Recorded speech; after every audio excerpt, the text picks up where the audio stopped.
Especially off delicious.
I welcome everybody to our Judiciary Committee's annual Justice Department Oversight hearing. But before I and Durbin give our opening statement, I want to say this is the second anniversary of Hamas invading the sovereign state of Israel. Yesterday, I had some Palestinian advocates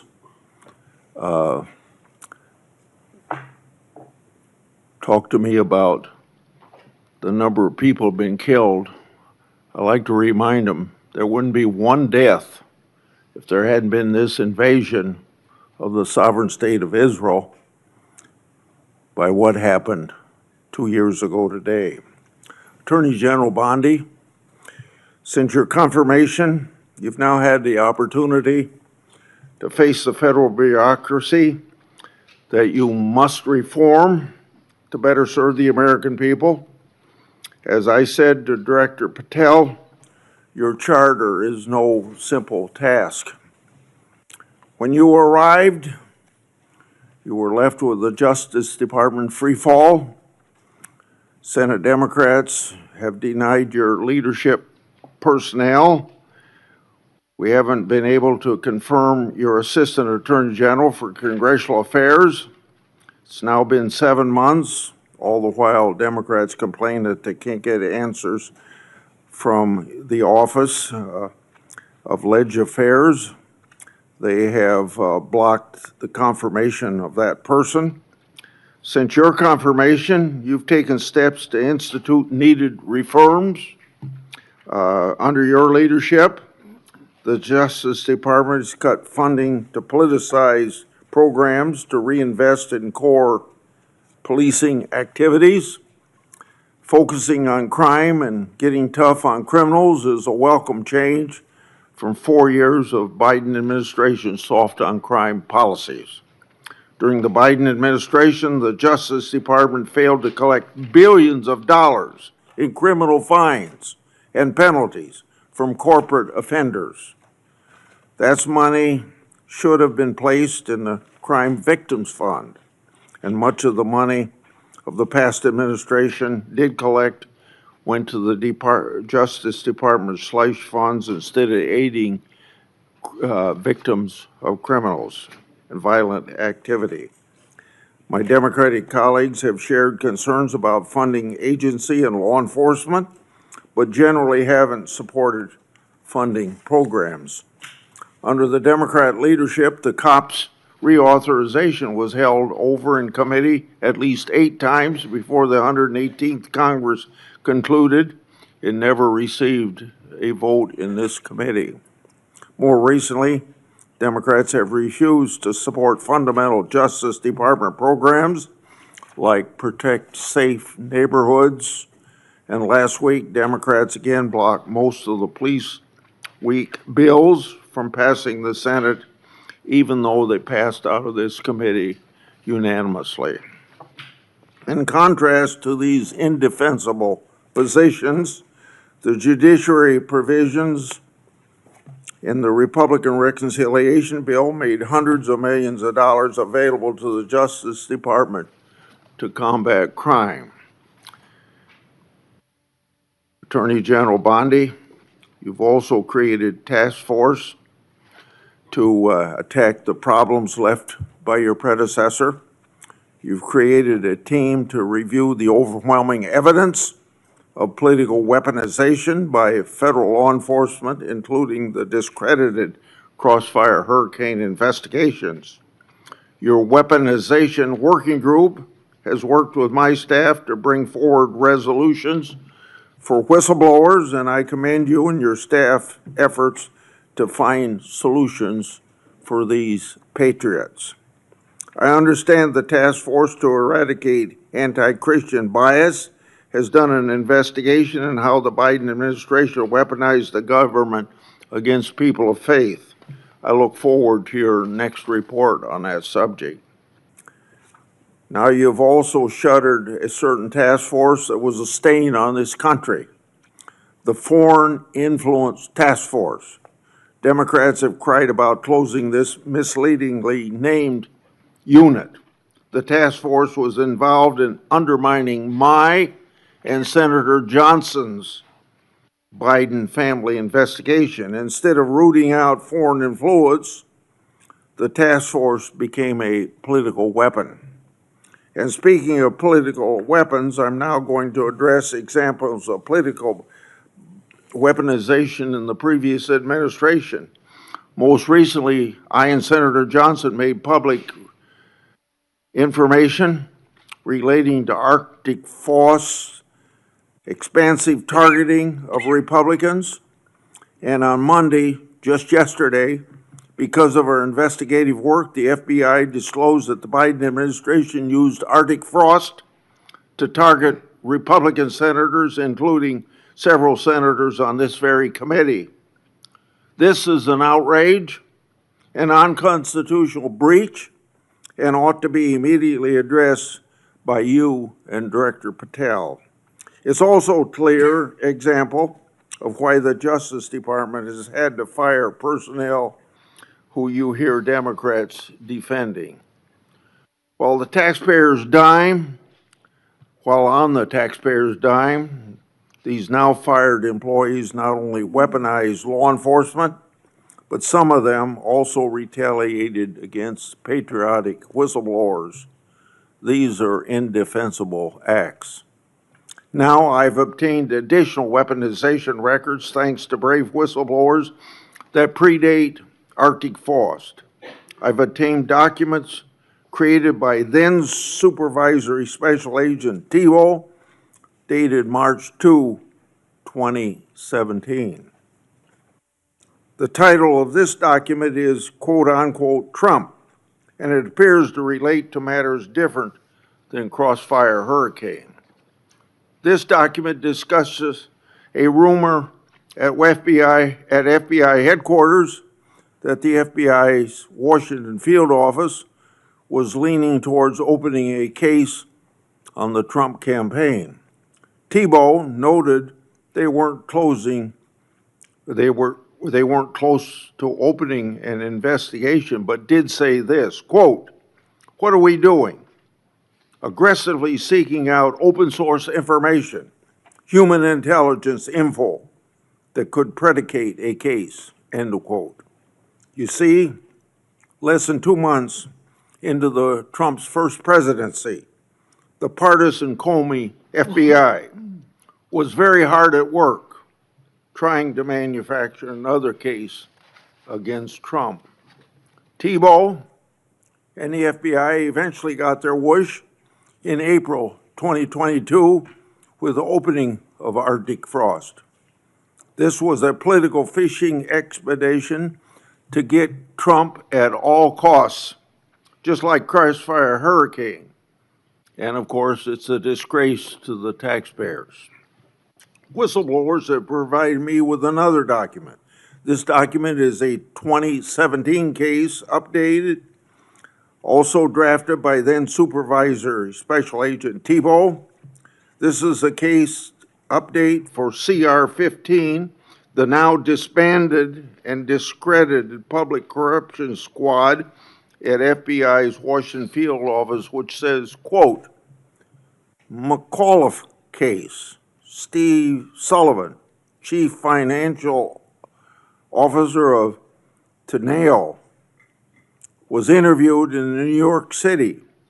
Info provided seemed to confirm Teneo was used as a pass-through for Doug Band to pay former President of the United States, end of quote. Doug Band was Deputy Assistant to then President Clinton and continued to work for him in post-presidency. Therefore, it's pretty clear that the reference to the President of the United States is Bill Clinton. The document further notes additional interviews the FBI planned to conduct as part of the case. This information confirms there was an FBI case on McAuliffe, and it indicates the Clintons and their associates were relevant to it. Did the FBI throw its resources behind this matter just like it did against Trump and his associates? A legitimate question. Or did they sweep it under the rug? a legitimate question. So, General Bondi, I'd like to have you provide me with all the records relating to these matters for further verification. Lastly, whistleblowers have provided me additional records related to the Biden FBI political conduct against Peter Navarro. The first document is a request for physical surveillance on Navarro the day the FBI arrested him. The second document is a timeline of that surveillance. When Navarro, the FBI FBI didn't arrest him at his house, which was literally right next to the FBI headquarters. Instead, they surveilled him and his fiancée all morning, starting at his home, following them to the airport, and then arrested him in public at the Reagan airport. The way Navarro was treated is unnecessary. General Bondi, I would like you to provide me all records relating to this matter. Attorney General Bondi, this Congress, I've made public one document after another, one whistleblower disclosure after another, one example of weaponization after another. So to our average constituent, this is all history, but it's all pointing out the wrong of government, using the power of government to go after people, they're political people you don't like. We're pointing this all out because we can't have this repeated in the United States. We want to end to it right now, whether we have Republican or Democrat administrations. All evidence of your predecessors' total failures. It's time for accountability. And I look forward to hearing about your success in that regard. Senator Durbin. Thanks, Chairman Grassley, for holding this oversight hearing. Welcome, Attorney General Bondi. I'm glad that we are following this committee's longstanding tradition of regular oversight hearings with the Attorney General, the Director of the FBI, and the Secretary of Homeland Security. These hearings have never been more important as President Trump turns the full force of the federal government on Chicago and other American cities. The assault on the city I am proud to represent is just one example of how President Trump and Attorney General Bondi shut down justice at the Department of Justice even before the President's party, controlling the White House, Senate, and House of Representatives, shut down the government. The Attorney General has systematically weaponized our nation's leading law enforcement agency to protect President Trump and his allies and attack his opponents and, sadly, the American people. You have purged hundreds of senior career officials since you first appeared before us. These men and women had dedicated their careers to protecting the American people. As a result, the department has lost literally thousands of years of law enforcement expertise. To be specific, you disbanded the FBI's Foreign Influence Task Force and the National Cryptocurrency Enforcement Team, despite the growing threat of foreign election interference and the drastic rise in cryptocurrency crimes. You forced out almost 75% of the Civil Rights Division's career attorneys, while hate crimes are on the rise. You fired more than 100 immigration judges, while the immigration case backlog is more than 3 million. You cut the public integrity section from 30 prosecutors to 2, while political corruption skyrockets. During your confirmation hearing, I asked you about your many potential conflicts of interest as a former lobbyist. You responded under oath, quote, "You will consult with career ethics officials within the department and make the appropriate decision," end of quote. But the Justice Department then removed those career ethics officials and put in their place inexperienced political appointees beholden to President and you. And you've effectively shut down the Office of Professional Responsibility, which investigates misconduct by Department of Justice attorneys. Now, with these ethical guardrails out of the way, corruption has run rampant at the Department of Justice. Although you've been a registered foreign agent for Qatar, you did not recuse yourself from signing off on President Trump's solicitation of a free jet from the royal family even though this gift was clearly illegal. Connections to Attorney General Bondi seem to yield more favorable outcomes for defendants. At least 2 long-running federal prosecutions were abruptly dropped after the defendants hired your brother. It's no surprise that Ed Morton, the failed U.S. Attorney nominee you appointed as senior official, said, quote, "No MAGA left behind."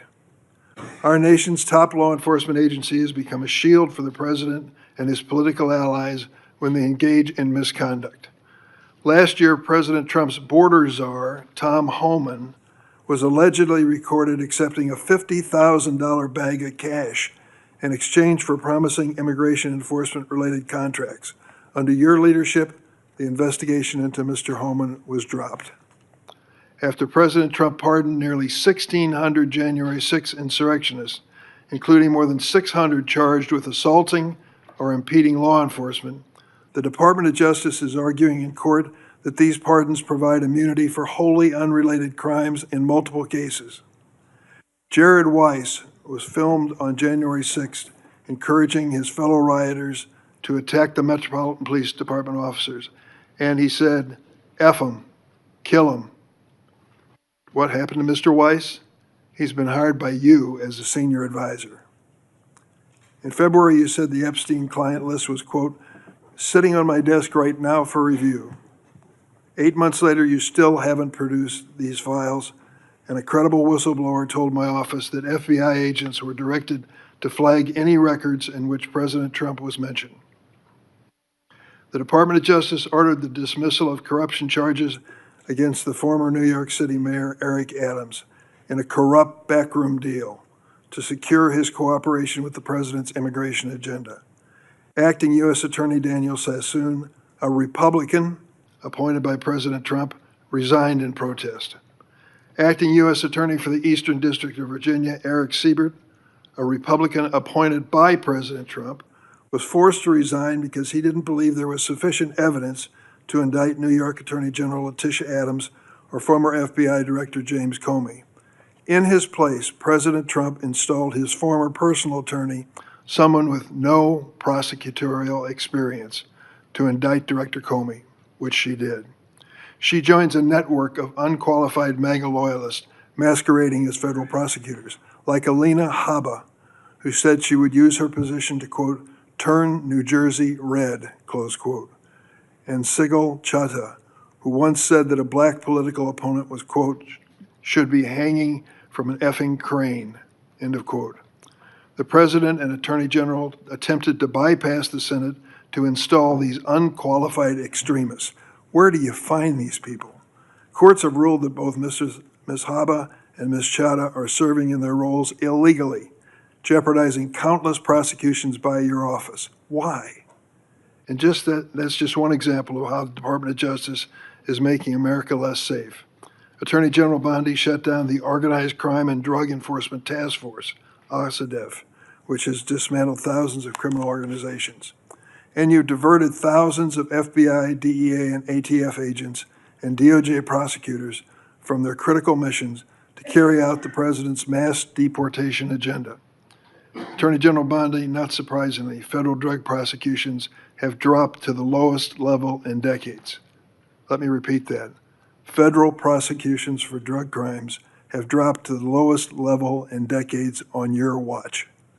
The Department of Justice has also unilaterally terminated 373 grants that provide critical funding to state and local law enforcement to the tune of $500 million. The 2026 Trump budget would slash the high-intensity drug trafficking areas program known as HIDA by more than a third, from $300 million to $196 million. Instead of taking common-sense steps that have proven to help reduce crime, Attorney General, you're focusing on helping President Trump play strongman on television. He has illegally deployed troops to Chicago and other American cities and has threatened to send more. The Justice Department defends this dubious legal basis for these deployments and diverts DOJ personnel and their components to assist in these efforts.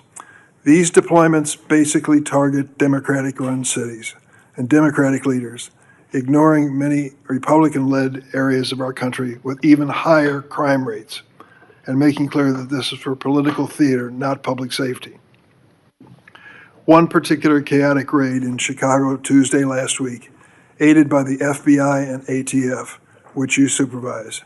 In the middle of the night, federal agents pulled women and children out of their beds, crashed down the doors to their homes, destroyed their apartments, zip-tied children and others, and detained immigrants and U.S. citizens alike for hours in vans. When one witness complained about the treatment of the small children, an agent laughed at her and said, "F them kids."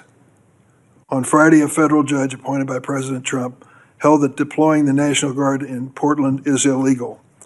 White House Deputy Chief of Staff Stephen Miller accused her of, quote, legal insurrection, close quote. At a time of rising threats to federal judges, this kind of language is inexcusable. Last week, the President and Secretary Hegseth summoned senior military officials to a political pep rally at Quantico, where the President said he wanted to use American cities as, quote, training grounds for our military. Training grounds for our military. To fight the, quote, enemy within. Chicago is not the enemy. Our fellow Americans are not the enemy. It is abhorrent for the President, who is supposed to represent all Americans regardless of political party, to describe anyone who disagrees with them in this manner. To my Republican colleagues who claim the previous administration weaponized the Department of Justice, President Biden retained President Trump's FBI Director Christopher Wray, who President Trump then fired. President Biden never directed the Attorney General to prosecute his political opponents. President Biden never fired his own political appointees for refusing to prosecute his targets. What has taken place since January 20th, 2025 would make even President Nixon recoil. This is your legacy, Attorney General Bondi. In 8 short months, you have fundamentally transformed the Justice Department and left an enormous stain in American history. It will take decades to recover. Thank you, Mr. Chairman. Thank you.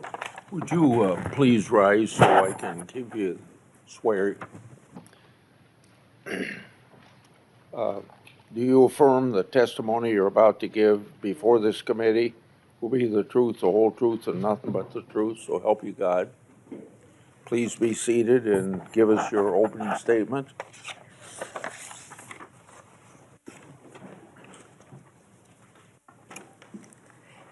Thank you, Chairman Grassley and Ranking Member Durbin, and every member of this committee. I'm grateful for the opportunity to testify in front of you today. First, please join me in remembering, as you said, Chairman Grassley, all the Jewish people who lost their lives in the October 7th attacks 2 years ago today. Also, please let's pray for all the hostages and the families of all of those individuals. They are a critical reminder of our central mission here at the Department of Justice, protecting the safety and security of the American people. That is why, even when the government is otherwise shut down because of the Democrats, the department's law enforcement officers and prosecutors are hard at work fighting crime, keeping our streets safe, and protecting you from the threats, foreign and domestic.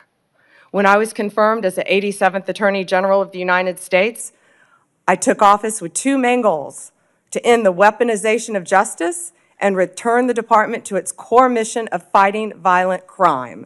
As to ending the weaponization of justice, we learned that former FBI secretly investigated you and your colleagues. Why? They wanted to take President Trump off the playing field.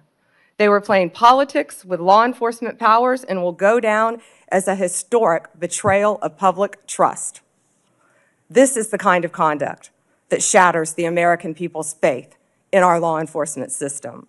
We will work to earn that back every single day. We are returning to our core mission of fighting real crime. While there is more work to do, I believe in 8 short months, we have made tremendous progress towards those ends. Our federal surges in Washington, D.C. and Memphis are a perfect example of how the Department of Justice should operate. We created strong partnerships with local leadership, working hand in hand with both cities to send resources where they were needed most. The results speak for themselves. We have made more than 3,800 arrests here in Washington while seizing more than 365 illegal guns. In Memphis, we have already made more than 300 arrests and close to 80 illegal guns in just a week. We are replicating that tough-on-crime approach throughout this country. Under the leadership of Director Kash Patel, the FBI is doing outstanding investigative work to keep American people safe. The FBI just conducted a months-long operation called Summer Heat, which resulted in over 8,600 arrests from June to September. More than 6,500 arrests fell under the FBI's violent crime and gang program. Under the leadership of Administrator Terry Cole, the DEA has seized 47.9 million fentanyl pills and 4,500 kilos of fentanyl powder. That represents 370 million deadly doses. 370 million. The DEA is dismantling violent cartel drug trafficking networks across this country, including the seizure of nearly 470 million in criminal assets. Under the leadership of Gadi Serralta, our U.S. Marshals have been the tip of the spear on federal surges in protecting judges and elected officials. Our Marshals have arrested more than 51,000 fugitives nationwide since January 20th. Under the leadership of Acting Director Dan Driscoll, ATF has taken more than 23,000 illegal guns off our streets. 3,400 of those guns have been linked to trafficking between the U.S. and Mexico.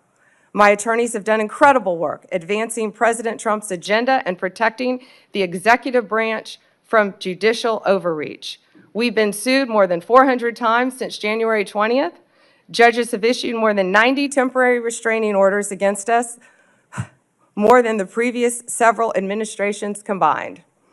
Despite the unprecedented degree of activism we've seen from the lower courts, we have never ignored a court order. And why would we? We have secured a historic 22 victories at the Supreme Court alone, with more to come. Our civil rights attorneys are fighting discrimination and anti-Semitism. Our criminal attorneys are prosecuting violent criminals and foreign terrorists every single day. I look forward to continuing this work at the Department of Justice, and I look forward to testifying before you today. Thank you, Chairman.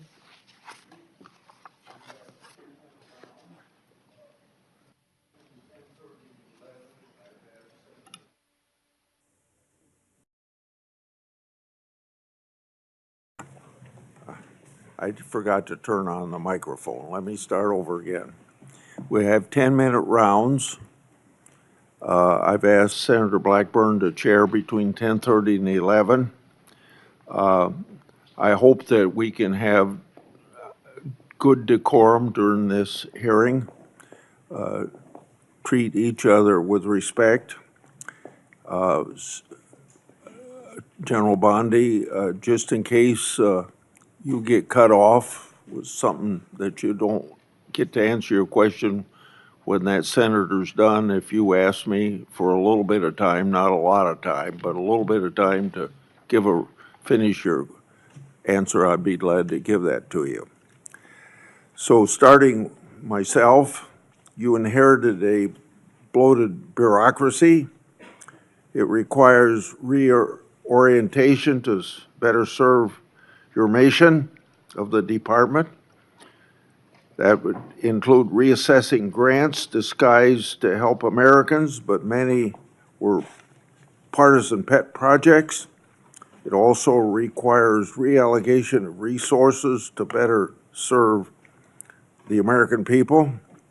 On this issue, I've got two questions.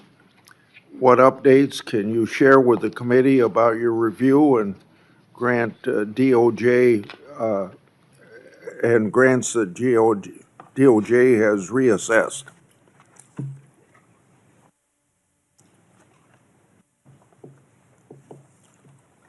Just give us some examples, don't I know? Sure. Thank you, Chairman. During my appearance at the department's budget hearings, I acknowledged that some grants were mistakenly terminated, and we have made a process to correct that.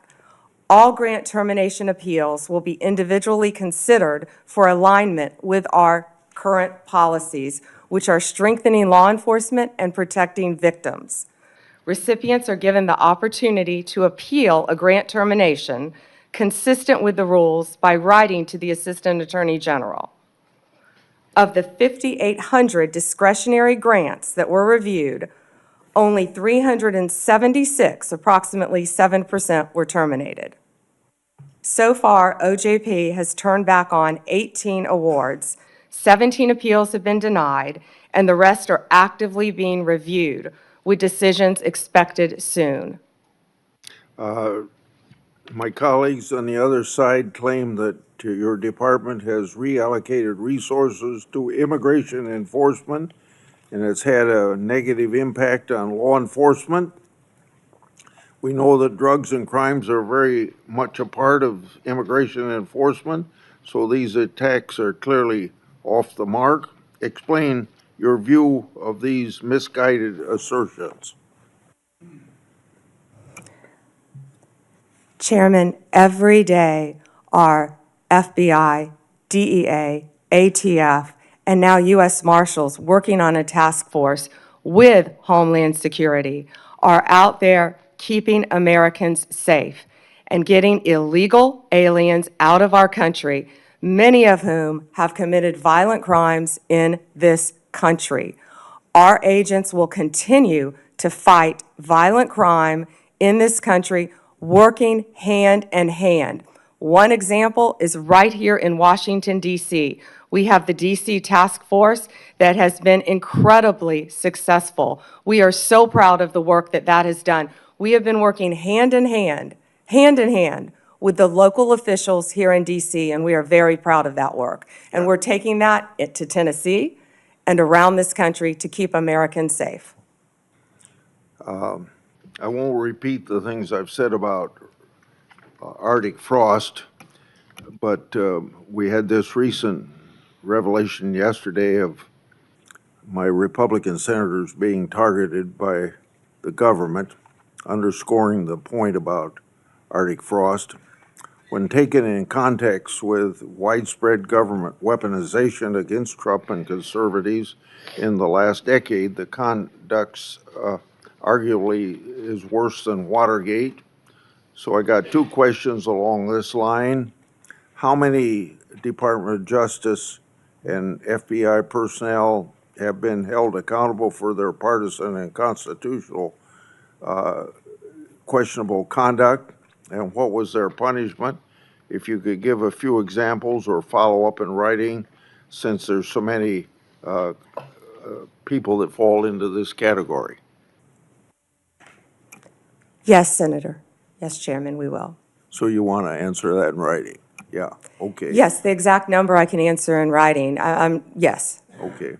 Was Attorney General, on the same subject, was Attorney General Garland, Director Wray, and/or President Biden's White House aware of the FBI targeting Republican senators? Did they approve it? Now, let's be clear, either they knew and allowed it to happen, or they didn't know, and if they didn't know, it points to a lack of oversight of Jack Smith's runaway case. Chairman Grassley, that's what we've been talking about when we refer to the weaponization of government. Operation Arctic Frost was an unconstitutional, undemocratic abuse of power. During Arctic Frost, the FBI also placed 92 linked Republican individuals and Republican groups, such as Charlie Kirk's Turning Point, on their list. This is the kind of conduct that shattered the American people's faith in our government, as I said in my opening statement. We are ending this weaponization. Our FBI is targeting violent criminals, child predators, and other lawbreakers, not sitting senators who happen to be from the wrong political party. Several of your colleagues sitting at this dais were targeted, and others. We will continue to stop that throughout the Justice Department. That is the ultimate weaponization of government. Have you sought grand jury secrecy waivers so that all of Arctic Frost documents can be produced to Congress? And if not, do you plan to do that? Chairman Grassley, I will be working directly with Director Patel on this issue. and there's not much more we can say about the issue for obvious reasons at this time. Okay. Public Safety Officers Benefit Program, PSOB, provides benefits to law enforcement and first responders if they're disabled or killed in the line of duty. Affected family members may also benefit. My Oversight and a Government Accountability Office report shows that some claims have taken thousands of days to conclude. PSOB applicants have also informed my office that they've been left in tears with disrespectful ways they've been treated by the government. Question number 1 and 2 in this area, but I'll start just with 1. What actions have been taken to hold DOJ officials accountable for their failures to manage the program and treat applicants with respect? Chairman Grassley, as stated earlier, there have been many terminations from the Department of Justice, and we stand by all of those. Many of those are subject to active litigation. This Department of Justice will treat everyone with respect, and we will do everything in our power to help citizens of this country. Please reach out to us with any individual cases, and I will personally look at them for you, Chairman. Okay. So if you'll provide that information, that was my second question. So now let's go on to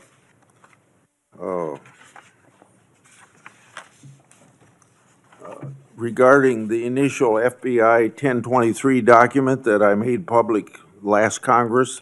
That document mentioned 1, text messages, 2, audio recordings, and 3, financial records that allegedly approved a bribery scheme with the Biden family and foreign interest. I asked Director Patel if his predecessors made any effort to determine whether these records existed. He answered no. What steps has the department taken to determine whether these records exist? One way or another, this matter ought to be put to rest. Chairman Grassley, I know Director Patel is working hard on this with the members of the FBI. Okay. So we don't know if these records exist, or you just can't say that publicly at this point? I don't want to discuss any of that publicly, Okay. Director. The Foreign Intelligence Surveillance Act includes a safeguard to prevent political weaponization. The reauthorization mandated certain members and their staffs shall be entitled to attend any proceedings of the FISA court. Former Biden DOJ Assistant Attorney General Matt Olson drafted a privacy agreement that allowed the department to hide information from Congress during FISA proceedings.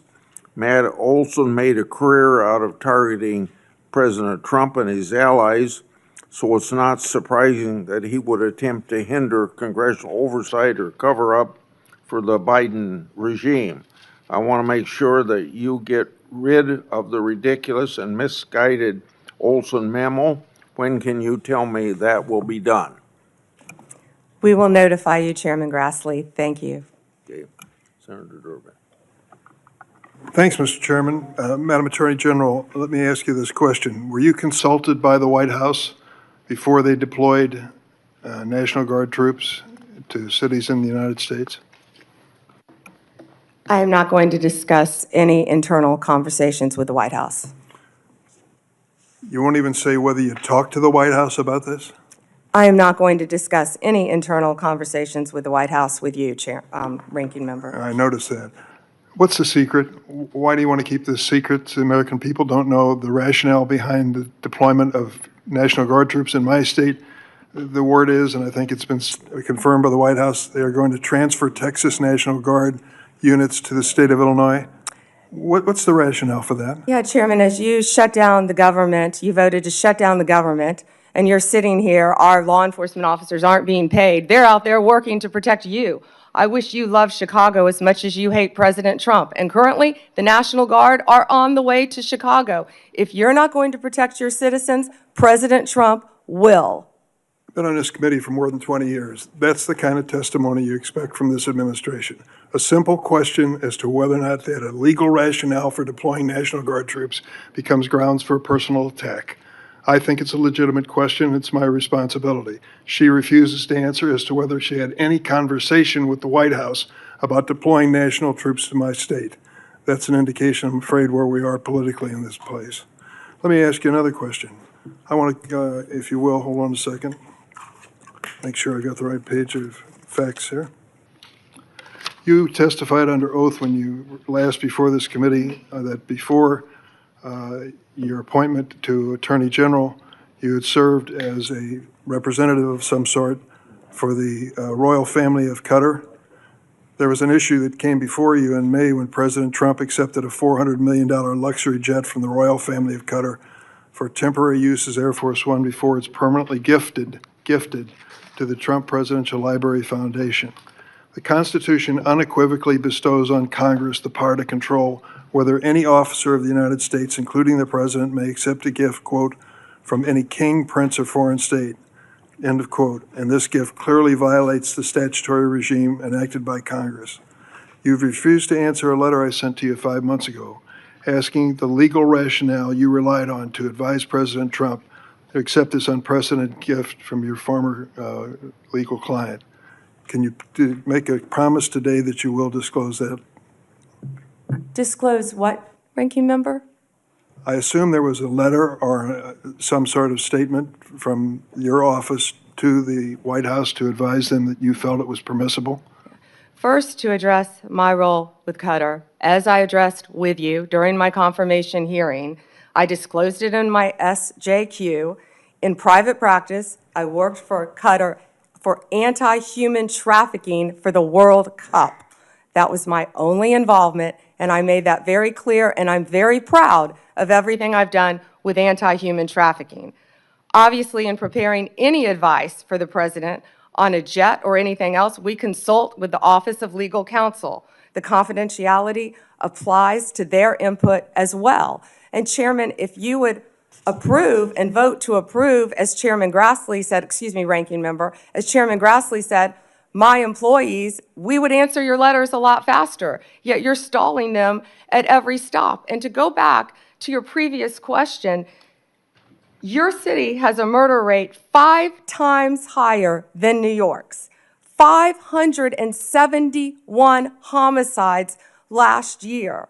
If you were serious about protecting your people, you would be asking this administration for help. You're saying that we're coming into your state and your city. We're there to help make America safe and Illinois safe, whether or not you want to.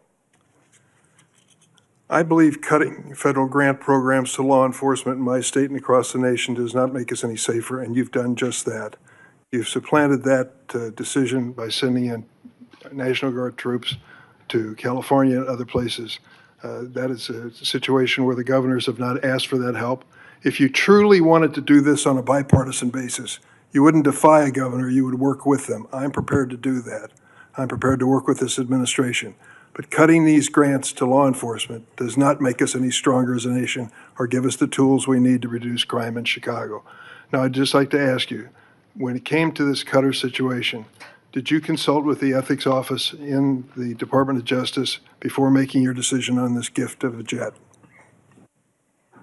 Chairman, I didn't gift a jet to anyone. My Office of Legal Counsel provides confidential advice to the President, to the White House, period. And you're conflating two issues. Cutting grants, I was very clear about what grants we've cut and what grants we haven't, only 7%. And if you have a grant in Illinois that you think that I've cut that is protecting law enforcement officers or your people, you personally call me and I will work with you to turn that grant back on. I think many of the Democrats here can tell you, I have worked with them to turn grants back on. There's an appeal process. Tell me a specific grant that I have turned off in Illinois that would help law enforcement, and I will work with you. But you have not done that. Did you And take a again, look? Did you there- take a the look? National Guard is on the way right now as we speak. Oh, by the way, so is Director Patel and Deputy Attorney General Todd Blanche. You're sitting here grilling me, and they're on their way to Chicago to keep your state safe. Madam Attorney General, it's my job to grill you. Investigation of your agency is part of my responsibility and this committee. You may not like the experience, but others have weathered the storm and answered questions in a respectful manner. Can you tell me the grants, Yes. Ranking Member, please? Take a look at the president's budget on HIDA grants. What happens to it in his proposed budget? I'd be glad to meet with you on the It's grants. cut by 1/3 from $300 million to 196. That's one example of a grant that works, and your administration has suggested cutting it in the budget lies ahead. I want to ask you about items in a letter I sent you in July that you have not answered. In February, you made a public claim that the Epstein client list was, quote, sitting on my desk right now for review, end of quote. You then produced already public information and no client list at a major media event hosted at the White House. Attorney General Bondi, why did you publicly claim to have the Epstein client list waiting for your review and then produce nothing relevant to that claim? Senator Durbin, if you listen to my entire clip on that, I said I had not reviewed it yet, that it was sitting on my desk along with the JFK files, the Martin Luther King files, and I said I had not yet reviewed it. And if you see our memo on Epstein, you will see, excuse me, our memo on Epstein clearly points out that there was no client list, our July 6th memo. You also didn't let me respond to the HIDA question. The budget transfers $196 million for high-intensity drug trafficking areas to the Office of Justice Programs, OJP. The Justice Department will continue to administer those grants under OJP in 2026. Going back to the Epstein files, according to another whistleblower who made a protected disclosure to my office, you pushed the FBI to review approximately 100,000 Epstein-related records on an arbitrarily short deadline in March, and the FBI was directed to flag any documents that mentioned President Trump. Nothing came of that review until July when DOJ and FBI released an unsigned memo stating, quote, there's no incriminating client list. Why was the July 7th memo unsigned?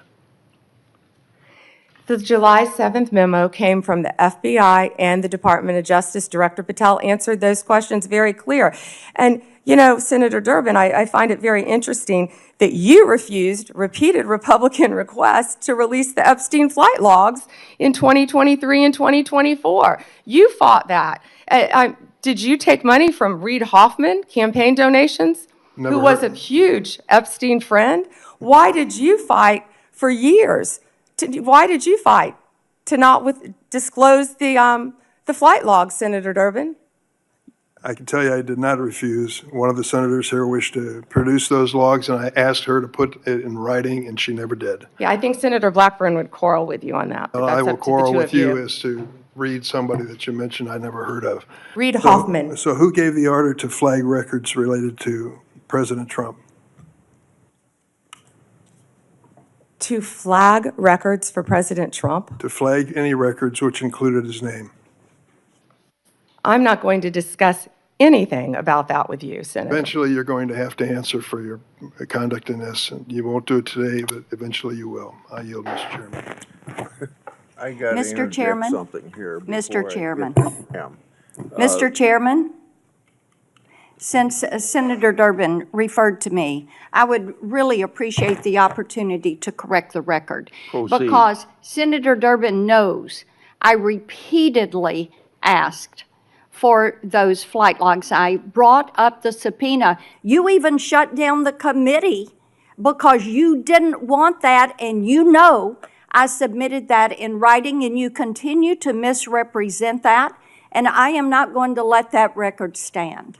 Okay, Mr. Chairman, go ahead, Senator Durbin. I just want to make it clear that the reason the committee business ended was that your side invoked the 2-hour rule.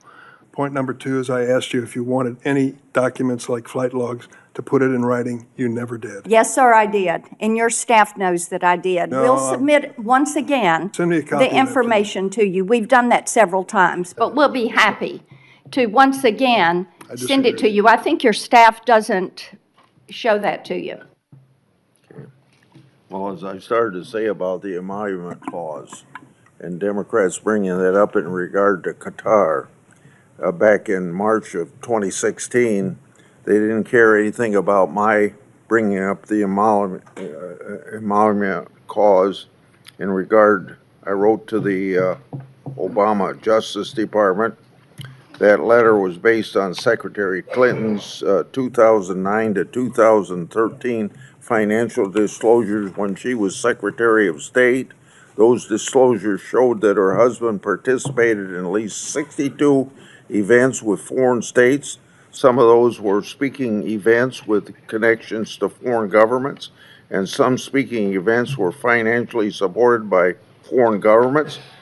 Two examples, Bill Clinton received hundreds of thousands of dollars for appearance sponsored by Middle Eastern governments. Bill Clinton also received $200,000 for a speech connected to the Chinese government. And I don't recall getting any help from my Democrat colleagues on that investigation.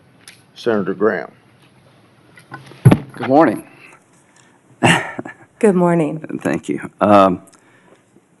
So I want to make sure I got this clear. If a Democrat or a Republican senator has a problem with a grant that's been canceled or reduced, you would be glad to talk to them. Yes, Senator, and I have been doing that as well. There have been Democratic members who called you, They have spoken to my office, yes, Senator. and you've tried to respond. On either side of course, if it has anything to do with law So- enforcement or victims, And that includes Senator Durbin. If he's got a problem, he can call you and you'll try to respond. absolutely. Thank you. How many illegal immigrants are in Chicago? Ooh. Does anybody know? I do, countless. What we have seen since January 20th, Senator Graham, is a 1,000% increase in violent attacks against our ICE officers. Right. But I just want to know, is there like 10 or 100,000? Does anybody know? There have been multiple, and we have made multiple arrests, of course, involving violent gangs Yeah, in Chicago, Right. throughout Illinois. Right. So the only reason I ask that is Chicago is sanctuary city. Do they help ICE deal with illegal immigration, or are they a sanctuary city? Do you know? They are not cooperating, and I would ask that, I wish Senator Durbin would condemn the governor for not cooperating with our law enforcement officers. The only reason I mention this, if you're a sanctuary city, any place in the country, you're making it difficult for the rest of us. Because word gets out, if you get to a certain city, maybe Chicago being one of them, that you're home free, and that just encourages more illegal immigration. Do you deal with that? Agree with that? I do, Senator Graham, and can I add something to that? Sure. Please. One of our biggest wins was against the Sinaloa cartel, and that came in Chicago. The state of Illinois has a Trust Act, which prevents local law enforcement from cooperating with our federal immigration authorities. And that's what I was trying to talk to Senator Durbin about. On September 15th, our partners at ICE arrested an illegal alien from Mexico for beating a 21-year-old man to death.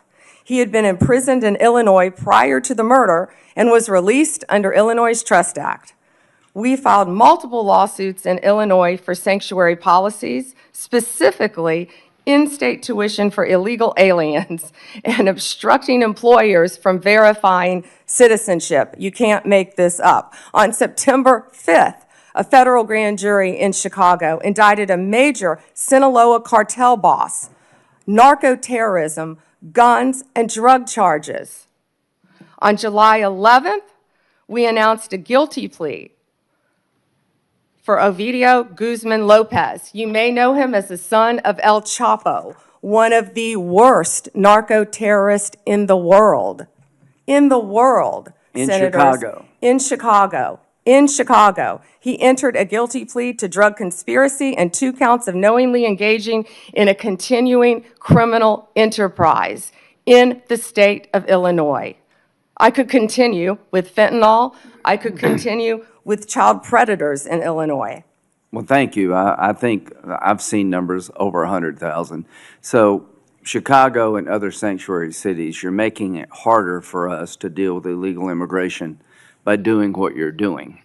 And I am glad President Trump is trying to change those policies. And if you need the National Guard to bring order out of chaos, so be it from my point of view.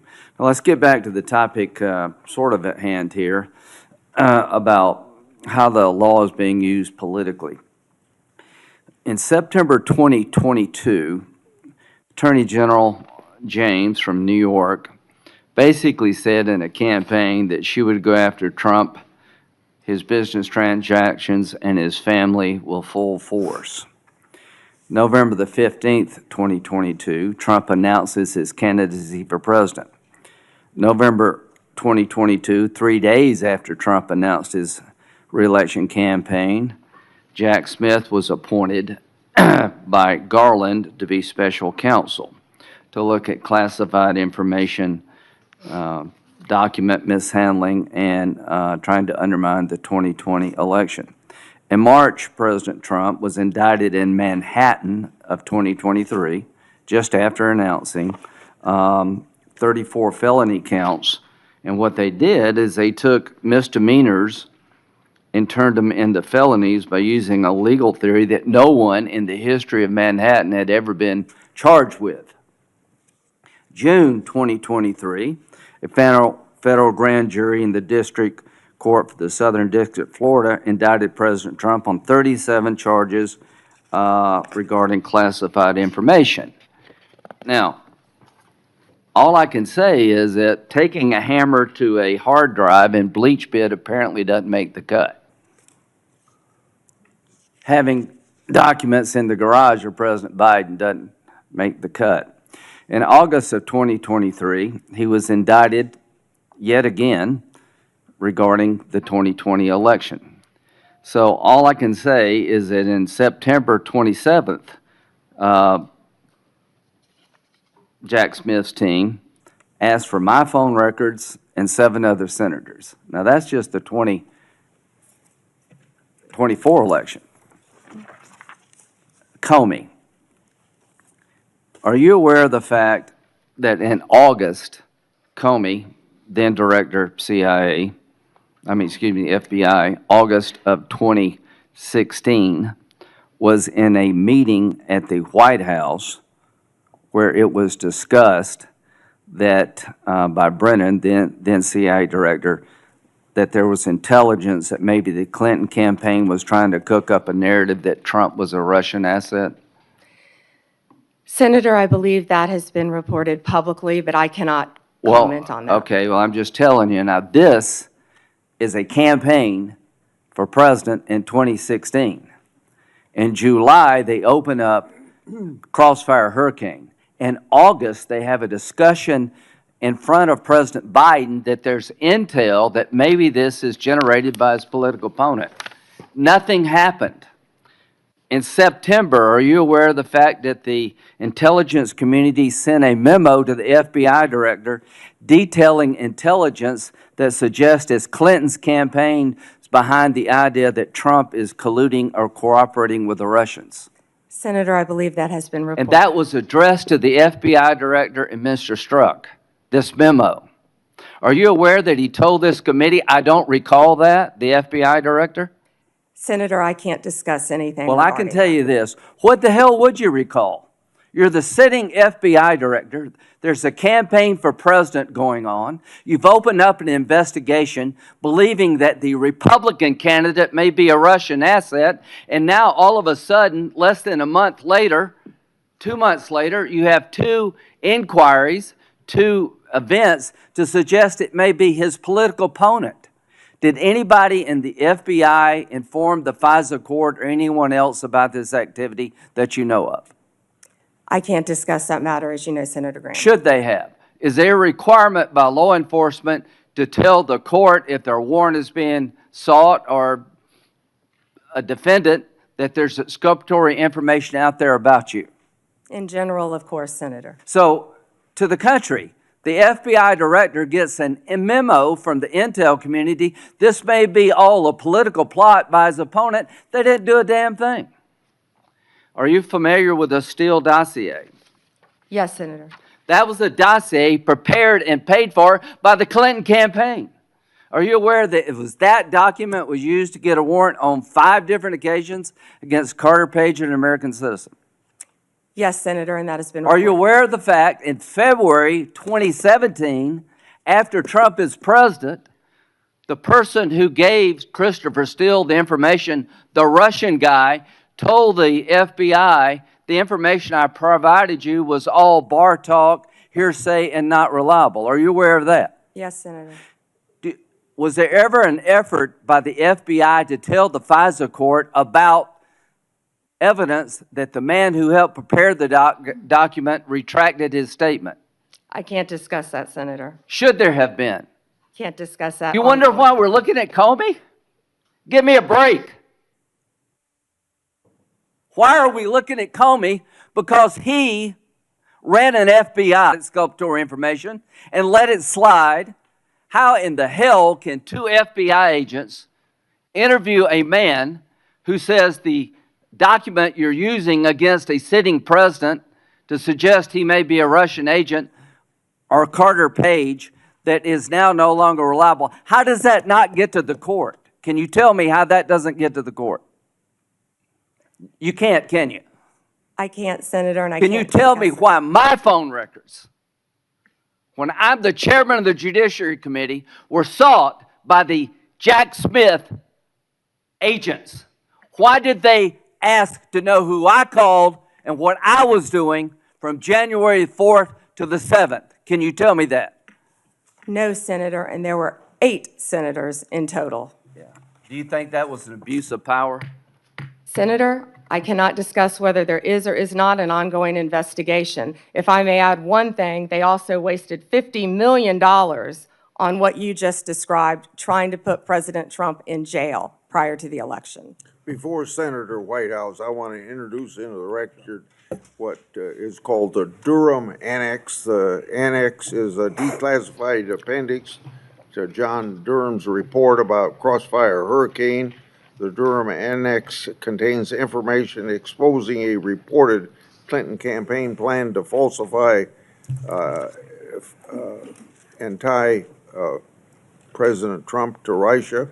For years, I've fought to assemble and publicize all the facts surrounding Durham investigation, Crossfire Hurricane, and related matters. The Durham Annex was declassified as a large part because of Attorney General Bondi. Mr. Chairman, Yeah, may I ask you a question?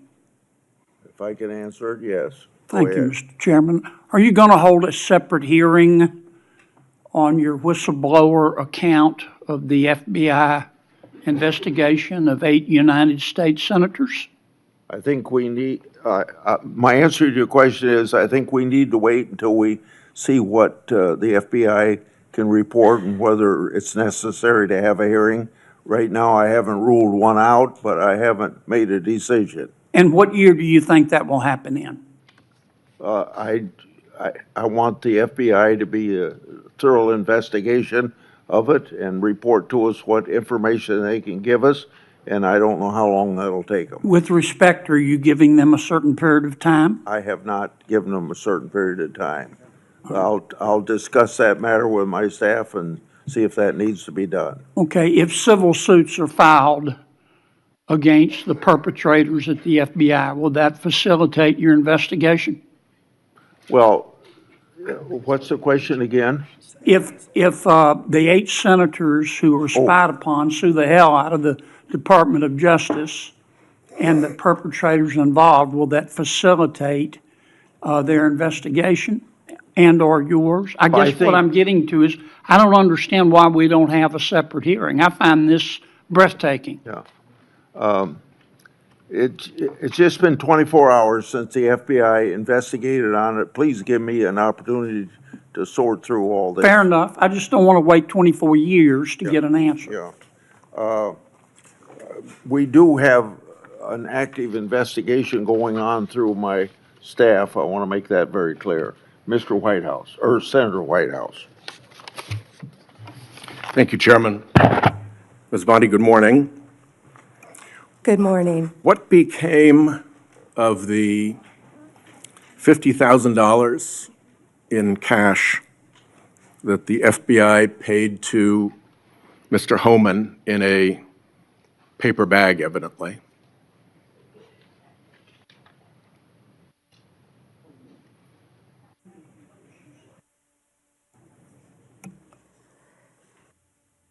Senator, as Deputy Attorney General Todd Blanche recently stated, the investigation of Mr. Homan was subjected to a full review by the FBI, agents, and DOJ prosecutors.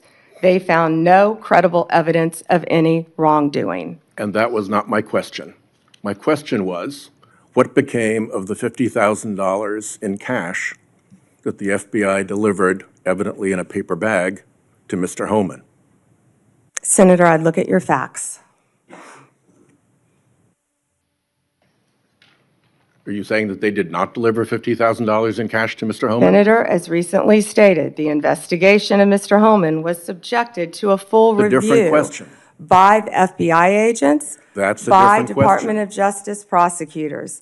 They found no evidence of wrongdoing. That's a different question. What became of the $50,000? Did the FBI get it back? Mr. Whitehouse, excuse me, Senator Whitehouse, you're welcome to talk to the FBI.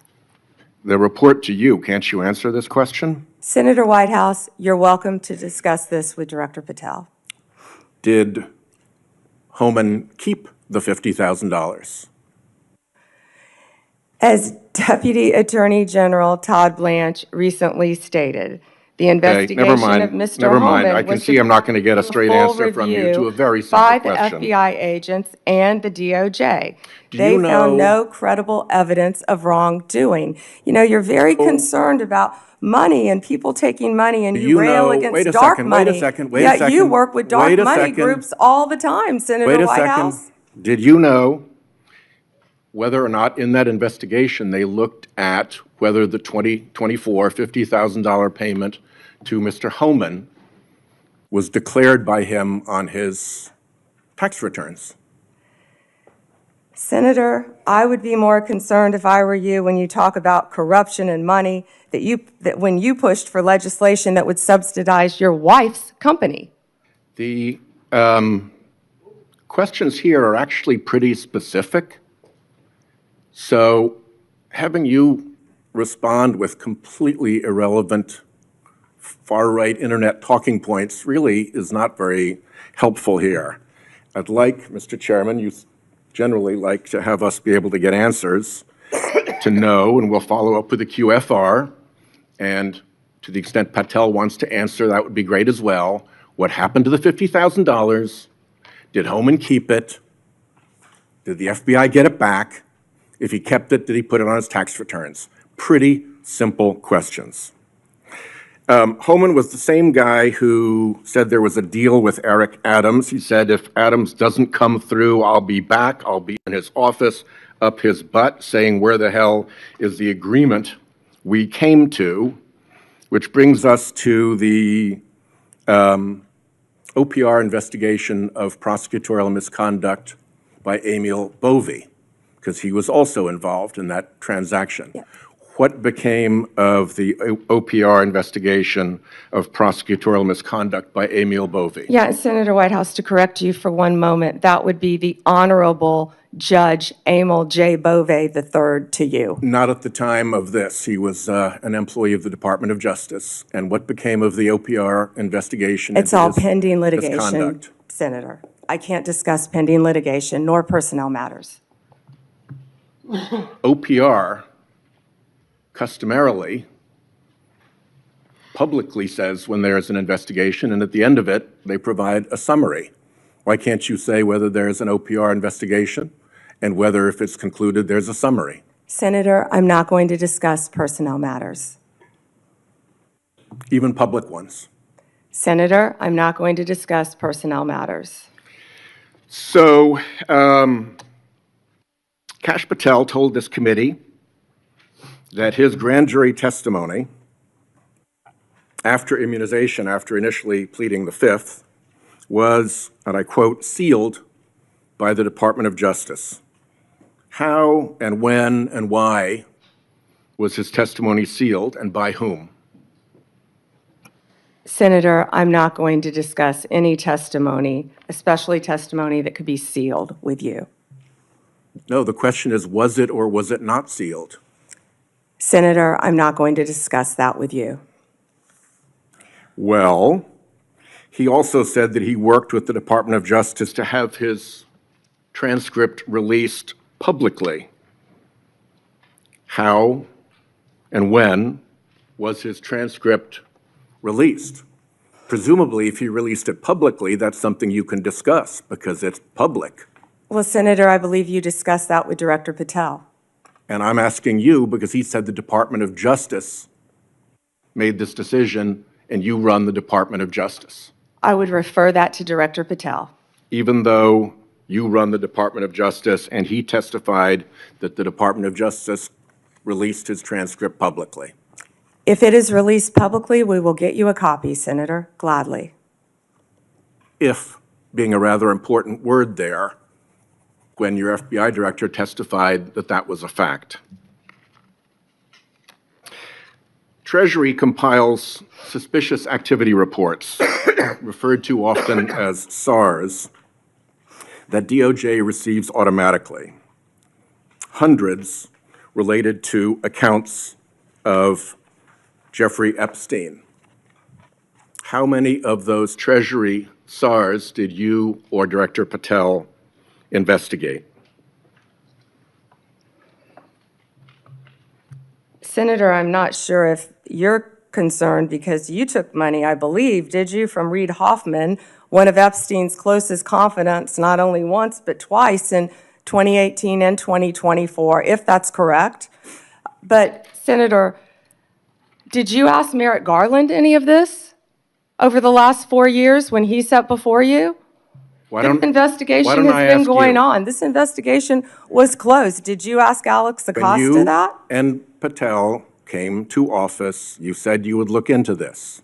There were hundreds of suspicious activity reports. Some people would deduce from the fact that they are called suspicious activity reports that there might be suspicious activity.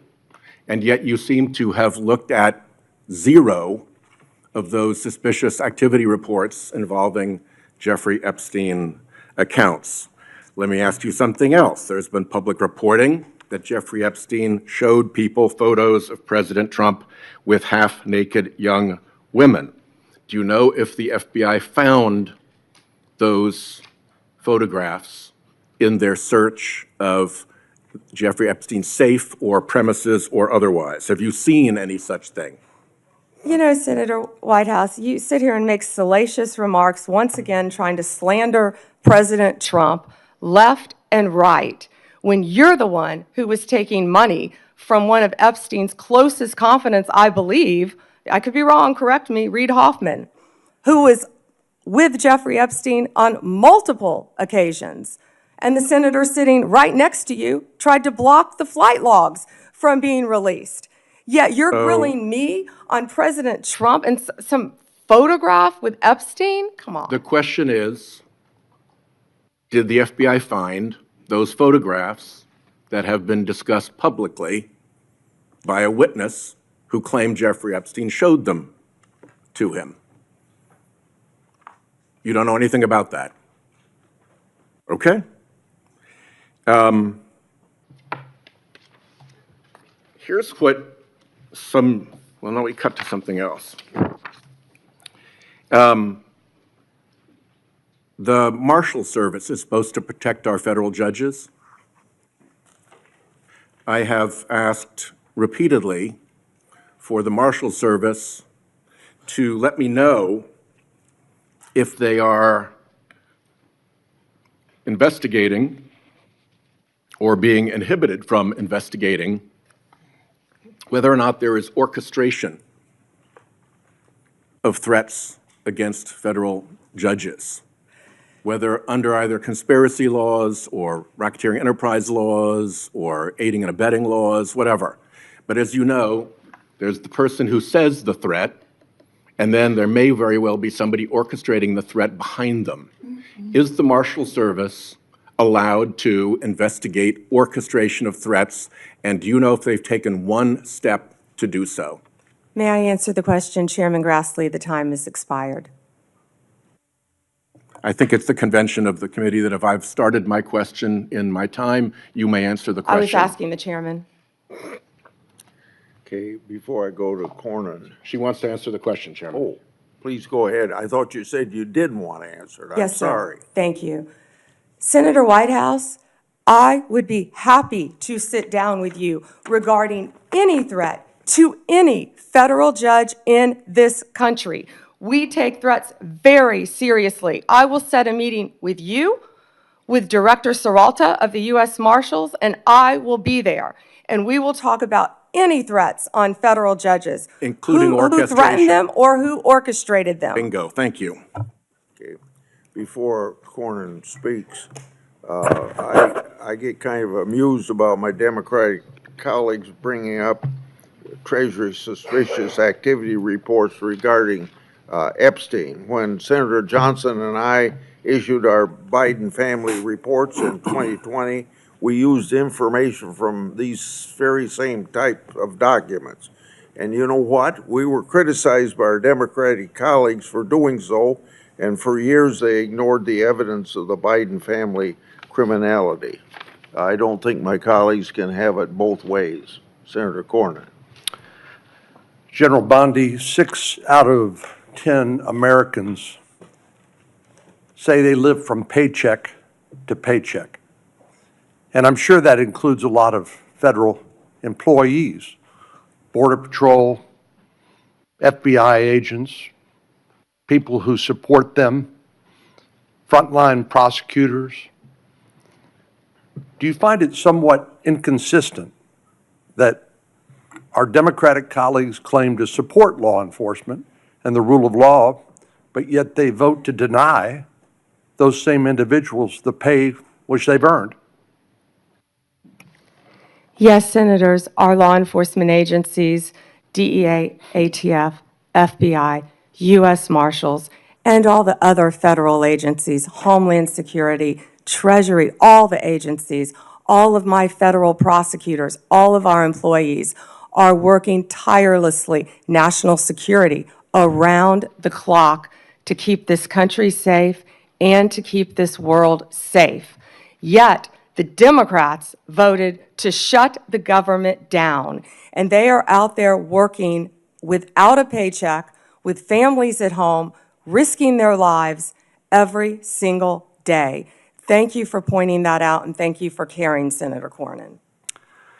So let's get back to some basics. The Constitution of the United States is the supreme law of the land, is it not? Yes, sir. Applies to all Americans, the entire country. Federal law, likewise, applies to the entire nation, does it not? Yes, Senator.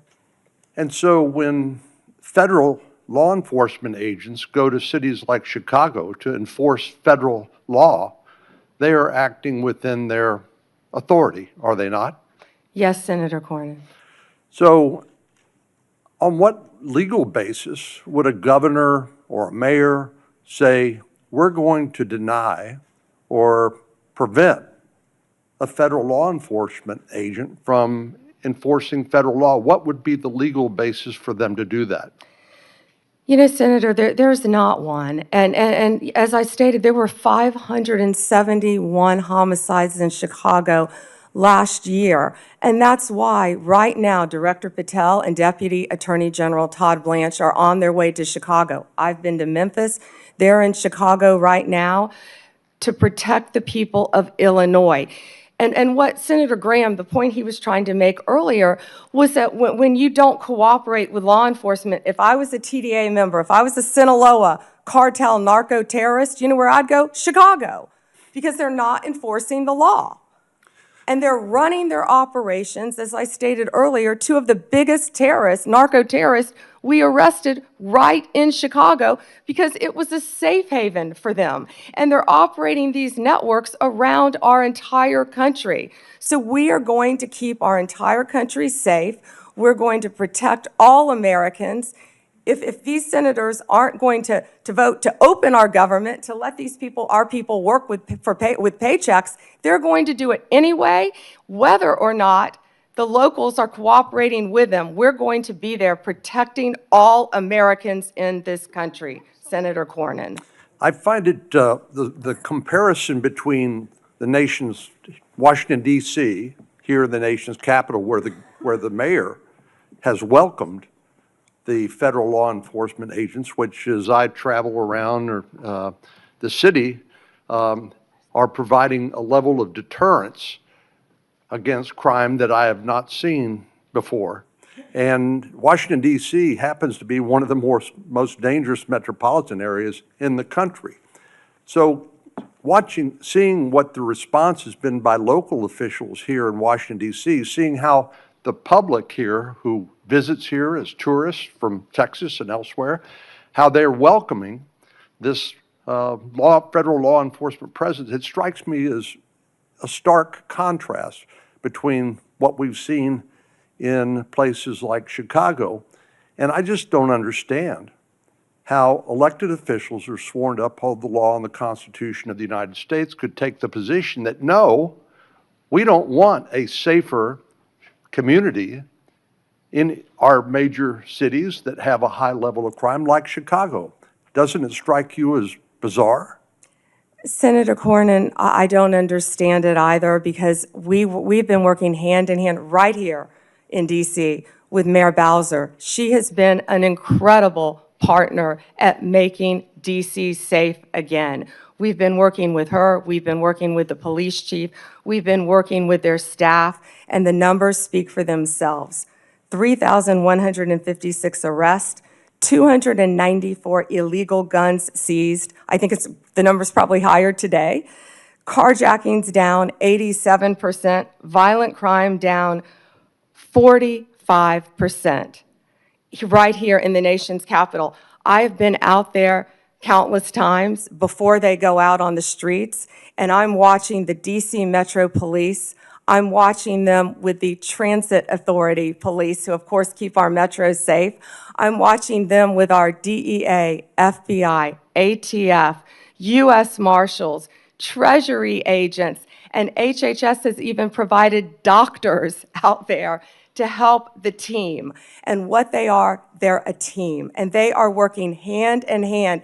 If you couldn't see their shirts on their insignia, you wouldn't know what agency they were with. I've truly never seen a partnership like that in my career, and it's working together, and that's what Illinois is refusing to do.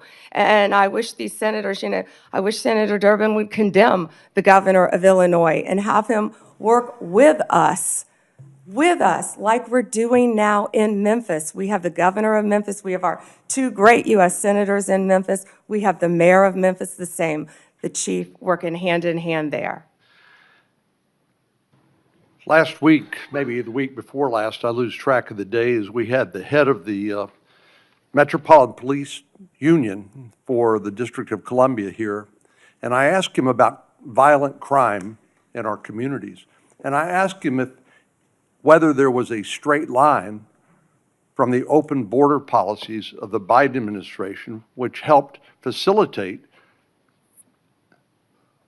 the cartels from exporting their poison to the United States, only to then find it distributed by criminal gangs who then engage in violence in our communities, like Chicago, to protect their territory and the profits that go along with that illegal drug trafficking.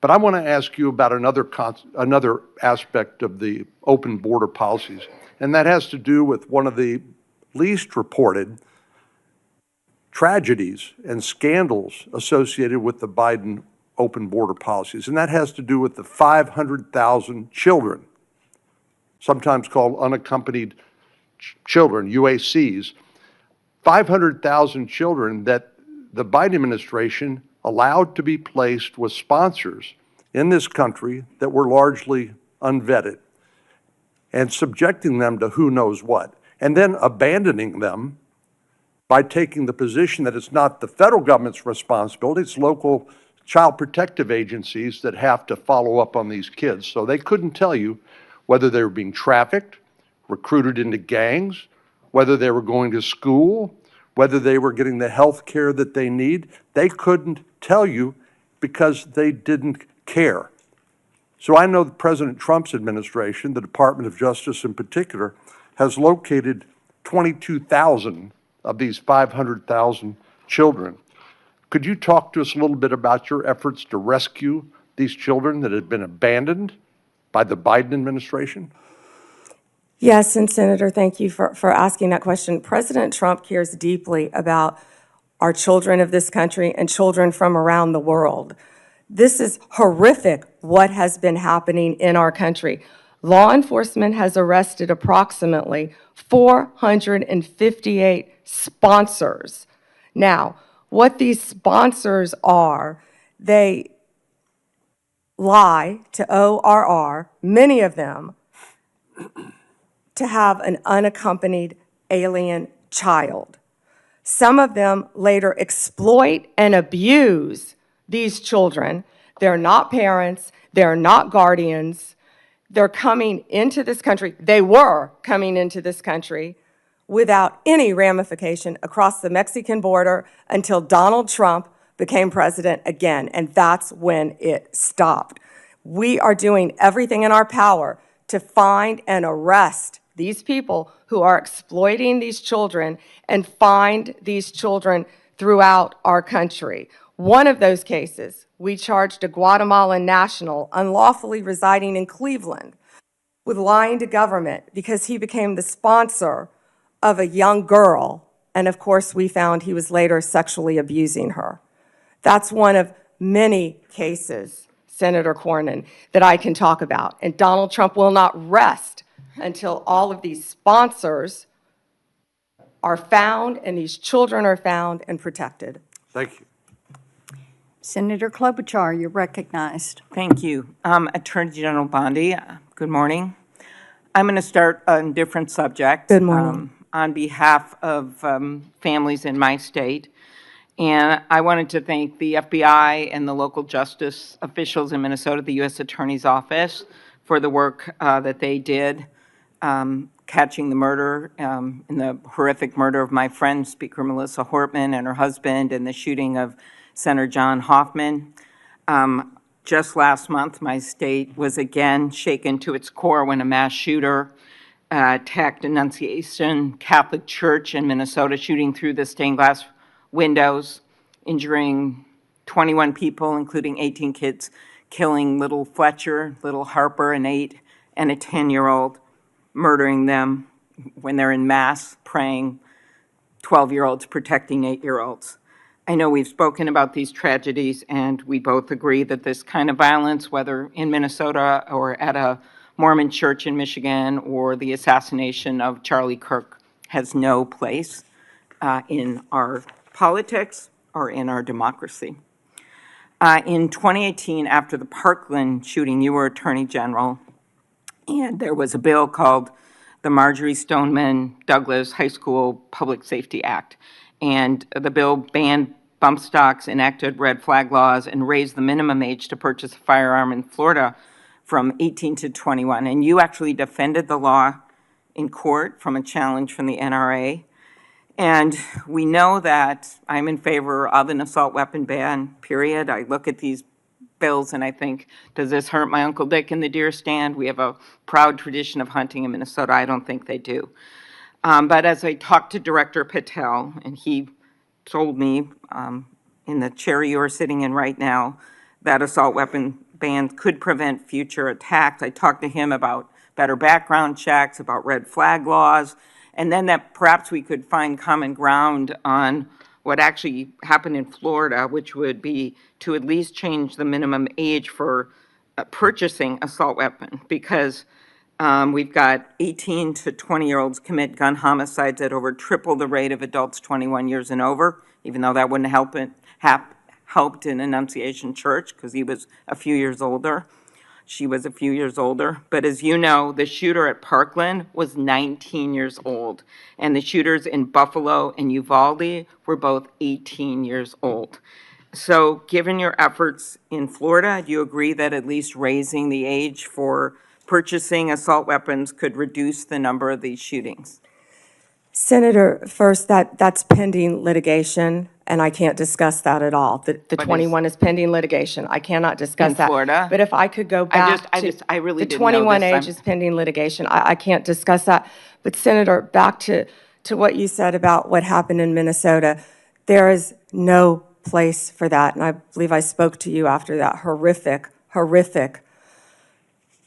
those murders. And I'm so sorry that happened. And all of my federal agencies were partnering with state agencies, working hand in hand in Minnesota.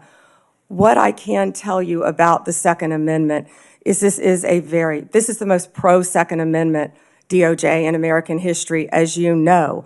But we want to keep guns, as you said, where they should be, in the hands of law-abiding American citizens, while keeping them out of the hands of criminals and gangs. Since January 20th, the ATF and FBI have seized more than you gave these statistics. 30,000 I really illegal guns. I have 10 minutes. 30,000, You have given Senator these Klobuchar. statistics, and I truly appreciate those statistics. But what I was just trying to get at was something where maybe we could find common ground on a bill that you actually defended in court in a state, which Director Patel seemed open to, and that was looking at could we at least raise the age to 21 of the purchase of an assault weapon federally while states look at banning these weapons overall, given these little babies that this gun is used to kill. So we can talk about it later, but that was my question, and you don't want to answer it. No, it's pending litigation, Senator. Okay, but your views on this is not pending litigation. So I want to get to the independence of the Justice Department. At your nomination hearing, I specifically asked you to provide assurance to every member of this committee that the Justice Department will only follow the facts and the law, and the White House will play no role in the cases investigated or brought. You stated in response, this was you, politics will not play a part in my decisions. And you also said the Justice Department must be independent and must act independently. Do you believe that you have upheld that commitment? I absolutely have upheld that commitment, Senator. I pledged that I would end the weaponization also of the Justice Department, and that America would once again have a one-tier system of justice for all. And that is what we are doing in this country.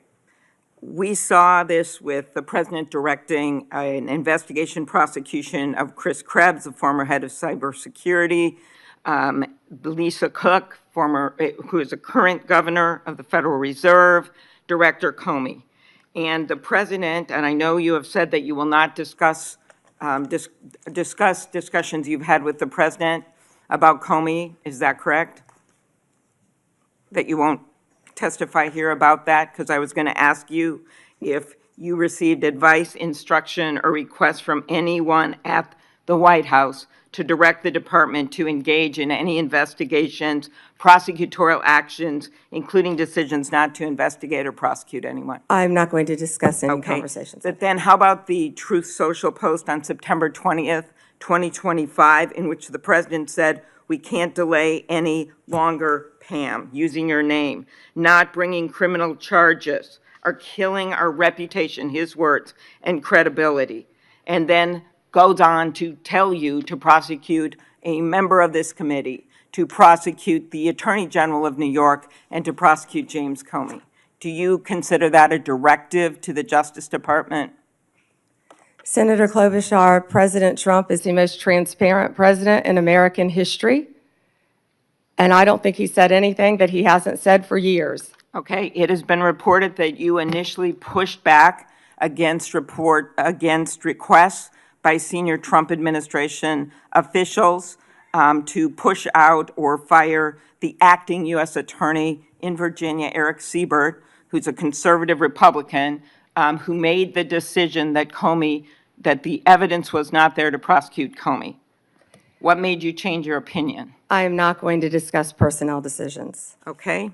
Is it true that the career prosecutors in the Eastern District of Virginia found that there was insufficient evidence to bring criminal charges against former Director Comey? I am not going to discuss pending cases because Comey was indicted in the Eastern District of Virginia by, I may point out, one of the most liberal grand juries in the country. Okay, let's go on to other firings or terminations. Last week, the Justice Department fired at least 2 senior attorneys in the Eastern District of Virginia, including the office's national security chief, Michael Benary. It is reported that his firing came following criticism from a right-wing social media commentator who wrote, "One can only assume he was part of the internal resistance in the Comey indictment." In fact, he did not work on the Comey case. Instead, he was working on pursuing justice for service members killed in Afghanistan. How does firing a 20-year national security prosecutor enhance public safety? Senator Klobuchar, I'm not going to discuss personnel decisions, but the personnel issue that I'm having right now is that all of my agents, all of my lawyers are working. My agents are on the street working without a paycheck because your party voted to shut down the federal government. Unfortunately, the House isn't even back here. They're 18 days off the job to even meet with us to come up with a resolution that we would like to discuss with them about saving people's health care. Let's move on to the Antitrust Division. Did you authorize your Chief of Staff to overrule top officials in the Antitrust Division to settle the challenge to the Hewlett-Packard Enterprises Juniper Networks merger? Senator Gail Slater runs my antitrust unit, and she is doing an excellent job on many, many cases. As you know, that is a pending case. Okay. In any merger, just to clarify, in any merger, Senator, there is a deal struck with our office and with the corporations involved, but then that also goes to a court to certify in any merger. In any merger, it's a multi-step process. Okay, I and will that ask some process further is still pending, questions Senator about Klobuchar. antitrust. I just had one other thing. DOJ can now take the extraordinary step of Time's subpoenaing expired. journalists. Has the Justice Department issued any subpoenas to journalists under the updated guidance? Time has expired. Okay, I'll ask You those may on the record. respond, Ms. Bondi. You can respond, she said. Oh.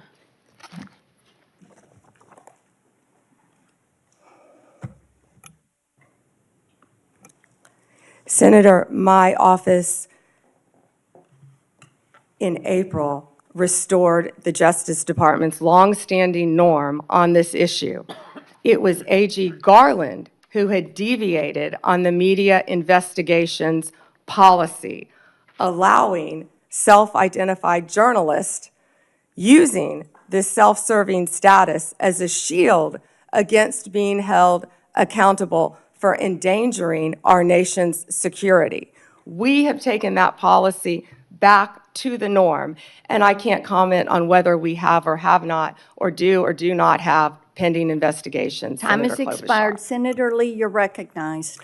Attorney General Bondi, thank you for being here today, and thanks for your service as Attorney General of the United States. I want to start by thanking you for acknowledging a moment ago the importance of protecting the rights of the law-abiding.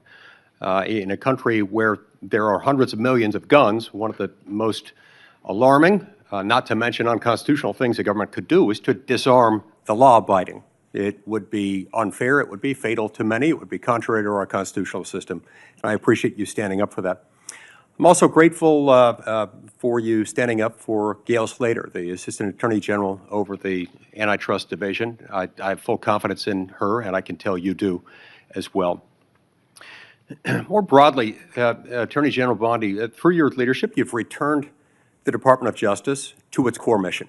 And its core mission, of course, involves protecting the American people, upholding the law, upholding the Constitution, and making sure that justice in our system is applied even-handedly, fairly, consistently, as the law requires, without fear, favor, or political bias making those decisions. With you as Attorney General at the helm of this great department, the Department of Justice has strengthened its efforts to secure our borders against what has been an unprecedented influx of illegal immigration. It's disrupted sophisticated networks of criminals, including people who profit immensely and have profited over the last 5 years, roughly, from a massive human trafficking and drug smuggling operation. And it also just demonstrated an unwavering commitment to the safety of American citizens. Your work has sent a clear message to criminal organizations and to criminally minded people everywhere, foreign and domestic. The rule of law in the United States will be enforced, and those who prey on the vulnerable will face especially swift and unpleasant consequences. I'd also like to commend you and FBI Director Kash Patel, Deputy Director Dan Bongino for your collaboration with state and local law enforcement in my home state of Utah in assisting with the prompt apprehension of the shooter in the tragic assassination of Charlie Kirk just a few weeks ago at Utah Valley University. Your leadership has helped reaffirm that the Department of Justice exists to preserve the rule of law, to protect the peace, the safety of the American people, and ensure that our constitutional republic endures for many generations to come. Now, due to the open border policies that we had in the previous administration, a number of individuals, a number that is unknown and unknowable, but that is estimated to be in the many millions, somewhat estimated at the low end, be in the 10 million range. Others say more like 15. Others say it's more than that. But this unknown and unknowable number of individuals came across our border illegally. And an unknown number or percentage of those people are individuals who pose significant security risks, including some who were suspected terrorists. They were all allowed to enter the United States without proper vetting, in many cases without any vetting at all.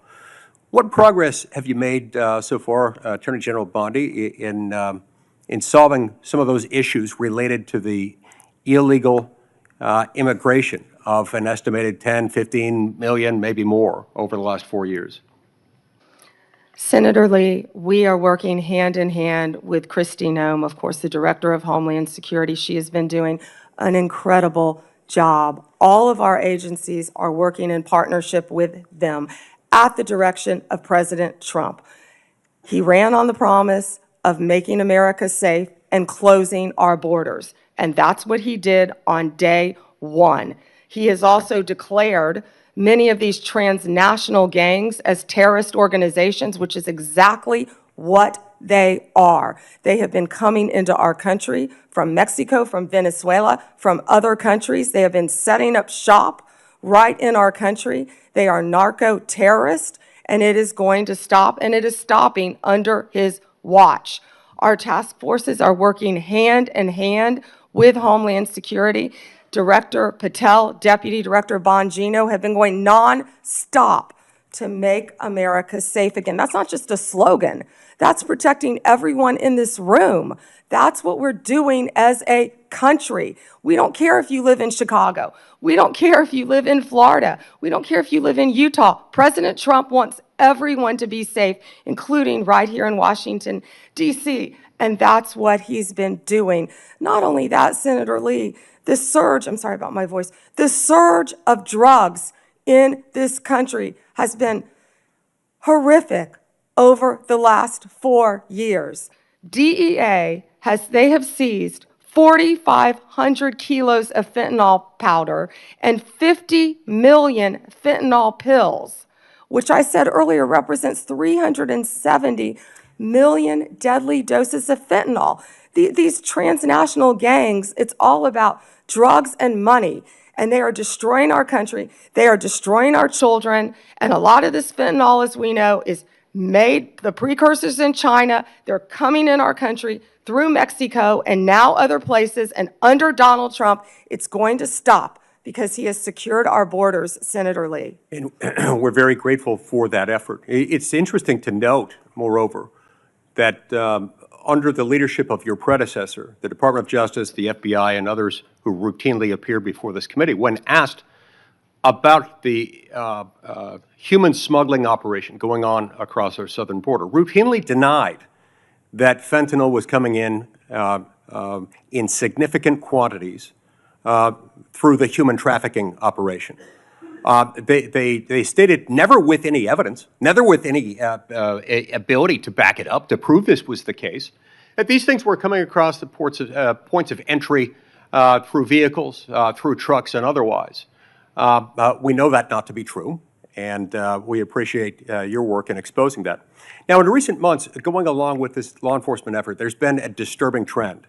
It's a disturbing trend that seems to be on the increase in recent days and weeks. That is a rise of violence directed at federal law enforcement officers engaged in immigration-related arrests, including direct physical threats, organized riots outside of detention facilities, and most tragically, of late, a fatal shooting targeting an ICE facility in Dallas. Then just yesterday, it was reported that a cartel member in Chicago put a bounty, that's right, a bounty, out there offering $2,000 on information about any ICE officer and $10,000 for those who kill an ICE officer. Now, keep in mind, this information is not for kicks and giggles. It is not for a game of Trivial Pursuit. That information, for which the cartel member would pay $2,000, is there so that others can kill an ICE officer and get $10,000. That's what that is.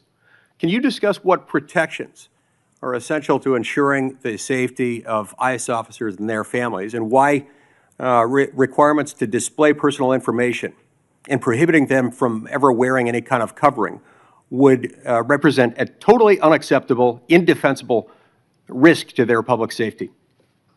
Senator Lee, our federal agents have been doxxed, and many of you know what that means. It has happened to you on both sides of the aisle. Our federal agents' lives have been threatened. We spoke with Apple and Google to get the ICE Block app taken down. That was reckless and criminal in that people were posting where ICE officers lived. We worked with both Apple and Google to take that down. It's stunning, I would add here, that it took as much work as it did by you to get them to take that down. Remember, in the days following January 6th, they took down all kinds of things, including a social media app called Parler, based on very thin evidence that was later largely rebutted, suggesting that people had been manipulating Parler in order to plan the January 6th attack.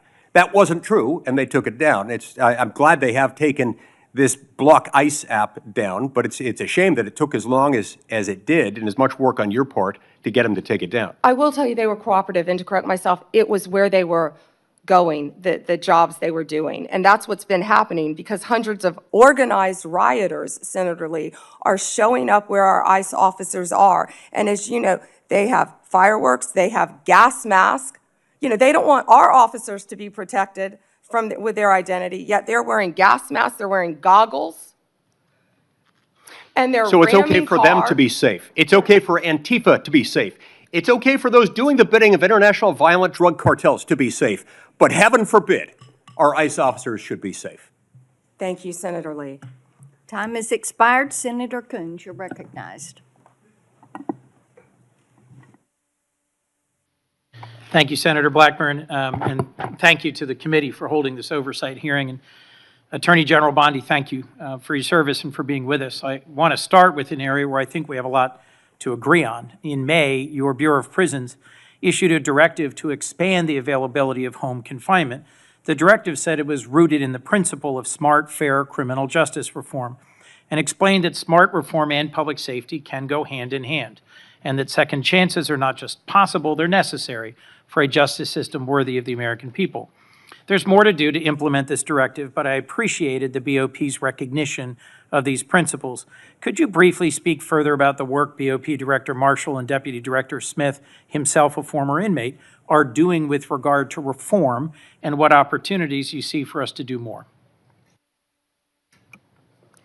Thank you, Senator Coons.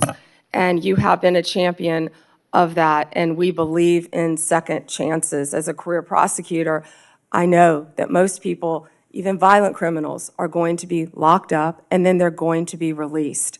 And that's why we need everyone to be a productive member of society. I believe in halfway houses, and that's part of what the First Step Act did. It gives people a second chance at life, and that's what Billy Marshall and Josh Smith have been doing, working hand in hand at the Bureau of Prisons. I talk to them constantly, and they are working so hard. In fact, they inherited a dysfunctional and neglected agency, and they are taking, despite more than $450 million being appropriated between 2019 and 2024, we found that funds had been diverted away from the Department of the Prisons, the Bureau of Prisons. And so they are doing everything to create more halfway houses and to give inmates everything they need to be successful upon release, but also by keeping America safe. And I just learned from Billy Marshall, we just made an incredible case that someone, I believe the case was in Texas, one of our federal prisons, no one was monitoring this. And there was someone who was caught with a drone dropping off recently cell phones, Yep. paraphernalia, Let me follow up on that point, if I might, Attorney many General. things that could cause violence within our prisons and allow criminal cartel networks to function within our federal prisons. And that's what a lot of this money is going for, to make our prisons safe within and so these criminals cannot function while they are in prison. But one good thing I can also add is we have given inmates, I think we've over doubled the amount of minutes they can have on their phones so they can talk to their family members, because we believe that is important. One of the challenges federal probation officers face is massive caseloads. And I am about to introduce, hopefully reintroduce soon, a bill with Senator Lee that would improve our federal supervised release system by focusing resources on those who really need to be supervised and providing incentives to reduce oversight of those who've really made progress and who've changed the direction of their lives. It is broadly supported by law enforcement and a variety of policy groups, and I'd love to work with you on that, Madam Attorney General. Yeah, Senator, can I just add, because I just got the numbers. So what we have is $8.7 billion for the Bureau of Prisons, and what that does is it adds 587 correctional officers to help with the things that we just discussed. $95 million for new hires. We have to recruit and we have to retain. We know that's a really tough job to be a corrections officer, and that's why Josh Smith is such a valuable part of that team with Billy Marshall. And I would welcome working with you on that. And President Trump is the one who signed the First Step Act because he believes in second chances. We all do. Thank you, Senator Coons, for that question. One of the things I have been concerned, even upset about, is how early in this administration, at the behest of DOJ, the department cut hundreds of grants totaling hundreds of millions of dollars, many of which serve critical public safety needs, supporting victims, assisting with reentry, violence prevention, including in my own home state. This was literally defunding the police. And I have some concerns about how DOJ is putting at risk public safety by assigning thousands of agents and prosecutors away from drugs, firearms, corruption, violent crime to help ICE arrest people without criminal records. You've indicated a willingness to review any grant that a member of Congress has concerns about, and noted a number of them have been restored on appeal. And I appreciate that willingness to admit some misjudgments or mistakes in some of the many grants that were canceled. But can you assure us this process is going to be fixed going forward so better decisions are made at the start and not just after appeals? And can you assure us that we are not leaving doors wide open for crime and criminality in our communities and over-focusing on arrest and deportation of those without criminal records? Yes, Senator, thank you for that question. And as I said earlier, we are reviewing all the grants, and I believe we have I say turn some back on for senators who have called, it doesn't matter what state you're from, if it's a law enforcement grant, if it's protecting victims, let us know and we will work with you. And I'm not sure if we have done any in your state yet, but I would be happy to work with you on that. What I can tell you is there have been, out of the 5,800 discretionary grants that were reviewed, only 376 around the country, 7% were terminated. 225 of the grant recipients have appealed that termination.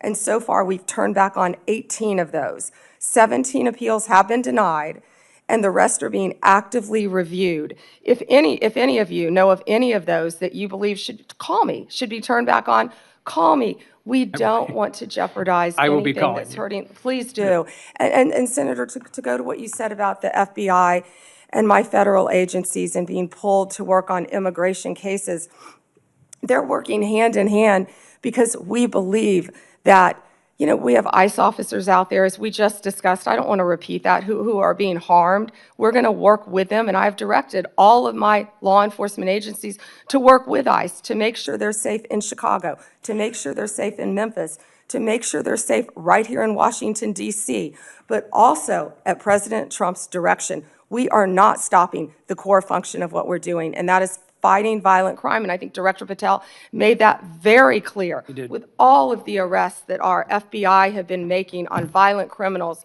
And there's so much that we can't talk about here, but if any of you are on the Intel Committee, we are fighting terrorists around this country every single day.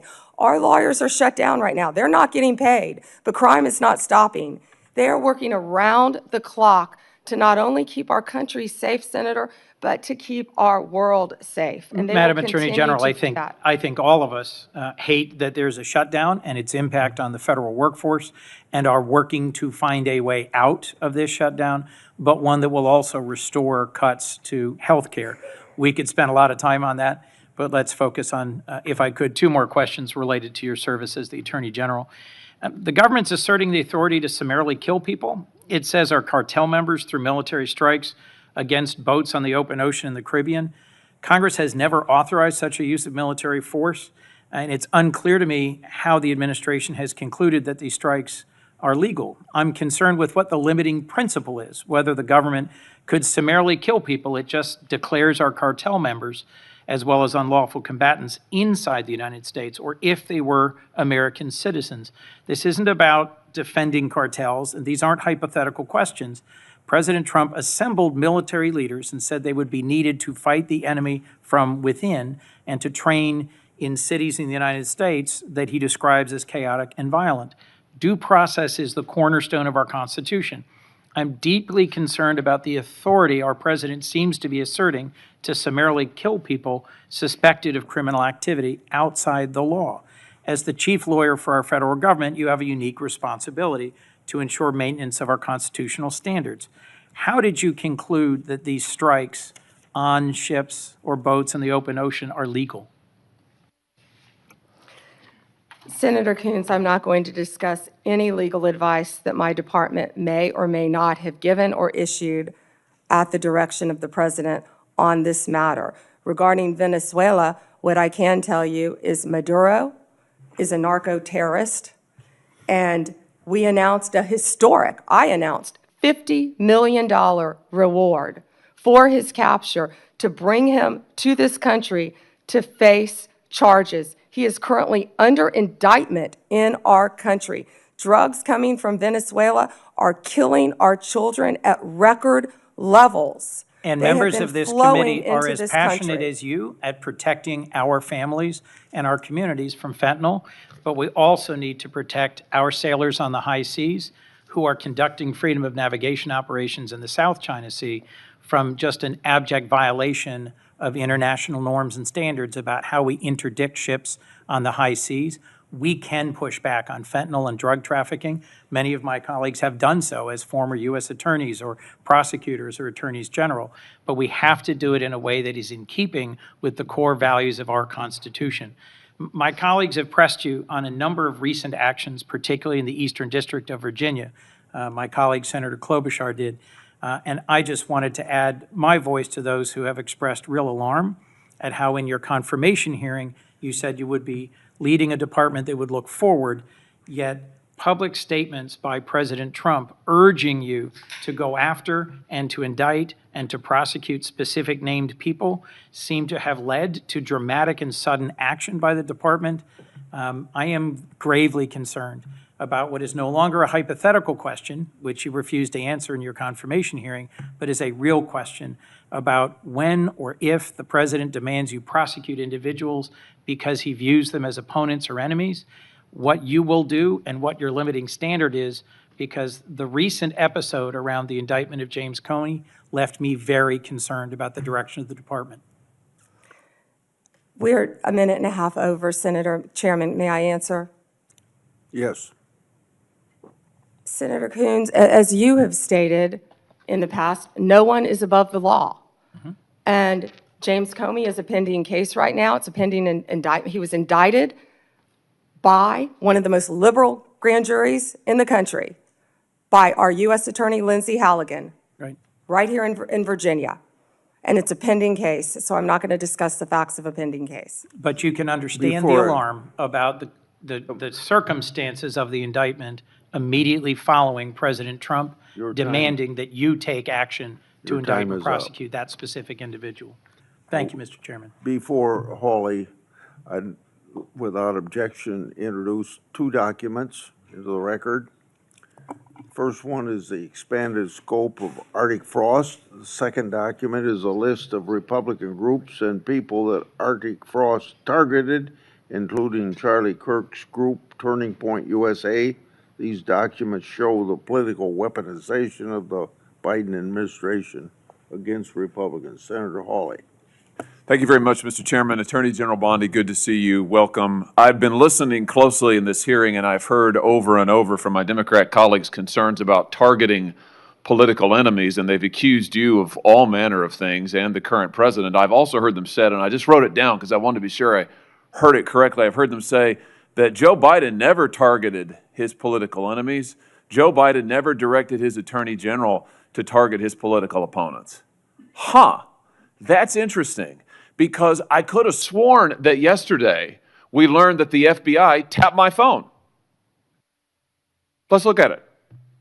We've got a list. Tapped my phone, tapped Lindsey Graham's phone, tapped Marsha Blackburn's phone, tapped 5 other phones of United States senators. Gee, it sure looks like targeting political opponents to me, and yet I haven't heard a word from that side of the dais about any concern whatsoever. We've got nothing but concerns today, but no concern at all for a Justice Department that is tapping the phones of sitting United States senators because who knows why. They don't like them. They're members of the opposition party. They're Republicans. They're conservatives. You've seen this document, Attorney General Bondi. What was going on here? Who ordered this? Who ordered the tapping of the phones of United States senators? Senator Hawley, I cannot discuss the details of that right now for very good reason. You're going to do a thorough investigation into this, I trust. Is that correct? We will be looking at all aspects of this, and I have talked to Director Patel at length about this. And you're going to figure out who was involved in this, who signed off on it, who knew about it. You're going to get to the bottom of all of it. Is it correct? Yes, and I've spoken to Director Patel about it, and he is committed to doing this. Well, I can tell you, we already know many of the details. We already know that this was ordered by the Special Prosecutor Jack Smith, who reported directly to the Attorney General of the United States, Merrick Garland. And we know that Jack Smith was on his witch hunt because he was directed to do so by the President of the United States, Joe Biden. Let's just remember. Let's take a walk down memory lane. April 2nd, 2022, the New York Times. Garland faces growing pressure. The Times says as recently as late last year, that would have been 2021, Mr. Biden confided to his inner circle he believed former President Trump was a threat to democracy and should be prosecuted. It goes on to say that Biden was frustrated with Garland and wanted him to take decisive action against Trump. Here's what we're talking about. Trump, of course, was a private citizen at the time. So he appoints his own hitman Jack Smith, who goes after the president, former president, who goes after members of this body. You know, the thing about it, though, that really strikes me is that it didn't stop with members of the United States Senate. Did it, Attorney General Bondi? It didn't stop here at all. I mean, just as egregious, maybe more so than tapping the phones of U.S. senators, is this memo that I know you've seen before. Let's just look at it again. This is an FBI memo from the same time period, I might add, from the same time period, in which the Federal Bureau of Investigation attempts to recruit informants into Catholic parishes in this country. So here you have an administration that is activating the FBI against its political opponents and tapping the phones of United States senators. Can I just say that again for my colleagues, for the benefit of my colleagues on the other side of the dais? Tapping the phones of United States senators. This isn't hypothetical. This isn't maybe what will you do in the future. This isn't, oh, gee, can you imagine a situation? This happened. This happened. And this happened. The targeting of Catholics in this country because Joe Biden and his FBI didn't like Catholics who went to a certain kind of mass. I mean, good God in heaven, what is happening to this country? What happened under Joe Biden? Or then how about this, the infamous school board memo, where Merrick Garland, at the direction of the White House, issued a memo activating the FBI's counterterrorism division against parents who attended school board meetings and had the temerity to ask what their kids were being taught. And some of those parents were treated like this. Let's just remember. Let's remember how parents were treated. Treated like this man. That's right. A parent at a school board meeting, I think in Virginia, who was drug out of the school board meeting. He's bloodied there, you can see it. And what was the response of Joe Biden's DOJ and FBI? It was to issue a memorandum saying that people like this ought to be investigated by the counterterrorism unit. And unbelievably, they were. They were. Or how about this? Let's remember Mark Houck and the pro-lifers who were prosecuted for what? For going to a clinic, an abortion clinic, and praying on a sidewalk outside an abortion clinic. This is Mark Houck and his beautiful family at Mass. This man, at the direction of Joe Biden's FBI, this man had an FBI SWAT team come to his door in the early morning hours with his beautiful children there, terrorizing them with weapons drawn. He was then arrested and prosecuted. And fortunately, a jury acquitted him. This is what was happening under Joe Biden. United States senators spied upon. Former presidents, the political opponents of the president at the time, targeted, prosecuted. Pro-lifers, targeted, prosecuted. Catholics, targeted, prosecuted. 92 conservative organizations put under surveillance, targeted for potential prosecution. Gee, I don't know. Would you call that an example of weaponization, Attorney General Bondi? Do you think that's a fair characterization? Senator Hawley, that is the ultimate weaponization, and weaponization under Donald Trump has ended. It has ended. Harmeet Dillon is running our civil rights unit, and she is doing an incredible job. No longer will parents be targeted. No longer will parents who care about whether their elementary school children have to read a transgender book be targeted and told they cannot have any say in their child's education. That has ended under this administration. People can worship freely, whether they're Catholics at synagogues or Muslims. Everyone can worship freely. That was the ultimate weaponization. They were targeting Catholics. No longer. They have been targeting so many American citizens throughout this country. And Senator Hawley, you have been a champion of this, and thank you for being a champion of that. But under Donald Trump's watch, it has ended. You know, I think about some of the abuses of power in this country's history, and there's been sadly a lot of them by members of the executive branch over the years, whether it's Watergate, whether it's what J. Edgar Hoover did in his time at the FBI, spying on many public figures, RFK, MLK, JFK, you name it.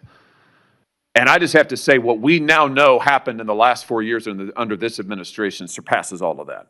It surpasses all of it. Not just for the interference in the legislative branch, not just for the blatant disregard for the separation of powers, not just for the blatant disregard for the First Amendment, but for the targeting of ordinary American citizens who can't afford lawyers, who can't afford to mount a defense, who when the FBI knocks at their door or comes with the SWAT team, they don't know what to do. It is absolutely a disgrace. It is a stain on the history of this country and on the conscience of this country what this administration did in the last 4 years. So here's what I think needs to happen. Madam Attorney General, I think we need a special prosecutor to be appointed whose sole responsibility will be to get to the bottom of what has happened in every instance that I have just named. I think we need to know exactly who approved the wiretaps on United States senators, who knew about it, what agents were involved at DOJ or the FBI. I think we need to know exactly who signed off on the Catholic memo, the spying memo. Who was involved with it? How far did it go? I think we need to know exactly who authorized the prosecution of Mark Houck, who terrorized pro-lifers and tried to intimidate them. I think we need to know. That, Mr. Chairman, this committee needs to do oversight hearings. We need to have thorough hearings into what has happened these last 4 years and this abuse that has now just been uncovered, because we have to ensure that it stops. As you just said, Attorney General Bondi, we have to ensure that it stops. This chapter in American history needs to come to a close, never to be opened again. The use of the most powerful law enforcement bodies in the world against ordinary citizens and political opponents must end once and for all. And we have a chance to do it, and it needs to be done with a thorough investigation, full transparency, and those who violated laws need to be prosecuted. I thank you for what you're doing, Attorney General Bondi. I hope that you will launch a thorough investigation. I hope you'll appoint a special prosecutor. Mr. Chairman, I hope we'll hold hearings. And with that, I yield. Yeah. Before I call on Blumenthal, I want to, without objection, introduce into the record a document that General Bondi helped to declassify. The document is array FBI analysis of Nellie Orr's false statements to Congress, or never suffered consequences for advancing this phony Trump Russian narrative and attempting to cover up her involvement in the hoax with false statements. Yet time and again, the American justice system has been weaponized against President Trump and his associates, and I've already talked about Peter Navarro in regard to that. The DOJ's inaction on Nellie Orr's criminal referral, despite the obvious incriminating evidence provided in the FBI's own analysis, undermines public trust in the rule of law thanks to Director Wray's utter failure. Senator Blumenthal. Thanks, Mr. Chairman. Just so the American people understand, this issue of weaponization of justice goes to the core of the integrity of our criminal justice system. And I think we can all agree that no individual, no group should be targeted simply because they are a political opponent or because the President of the United States has some personal animosity toward them. You've just said that President Trump is the most transparent president in history. Tragically and chillingly, you may be right when it comes to criminal justice, because far from ending weaponization of justice, I would submit, Madam Attorney General, that President Trump has embodied it. And we have a record. It is a public record of his express instructions that certain individuals be investigated. The Attorney General of New York, Tish James, my colleague Adam Schiff, the former CISA director, Chris Krebs, the DHS former Chief of Staff, Miles Taylor. There's a list. And he has been transparent. In fact, 5 days before the indictment of James Comey, he put this post up as instructions to you. He didn't mince words. He was very open and public that you should indict James Comey and others because they are guilty as hell. No more delay now. 5 days before you indicted, or grand jury at your instructions indicted James Comey. I'd like to know from you what conversations you've had with President Trump about the indictment of James Comey?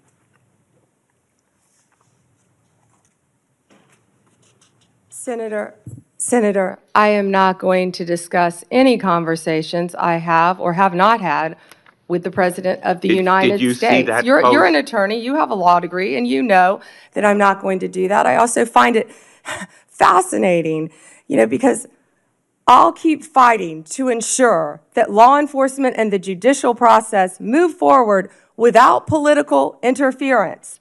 No one is above the law, not even the President. That's a quote from you, Senator Blumenthal, in 2017. Well, let me ask you then, when you saw that No post, one is above the law. That was your quote. when you saw that post, did you talk to anybody in the White House?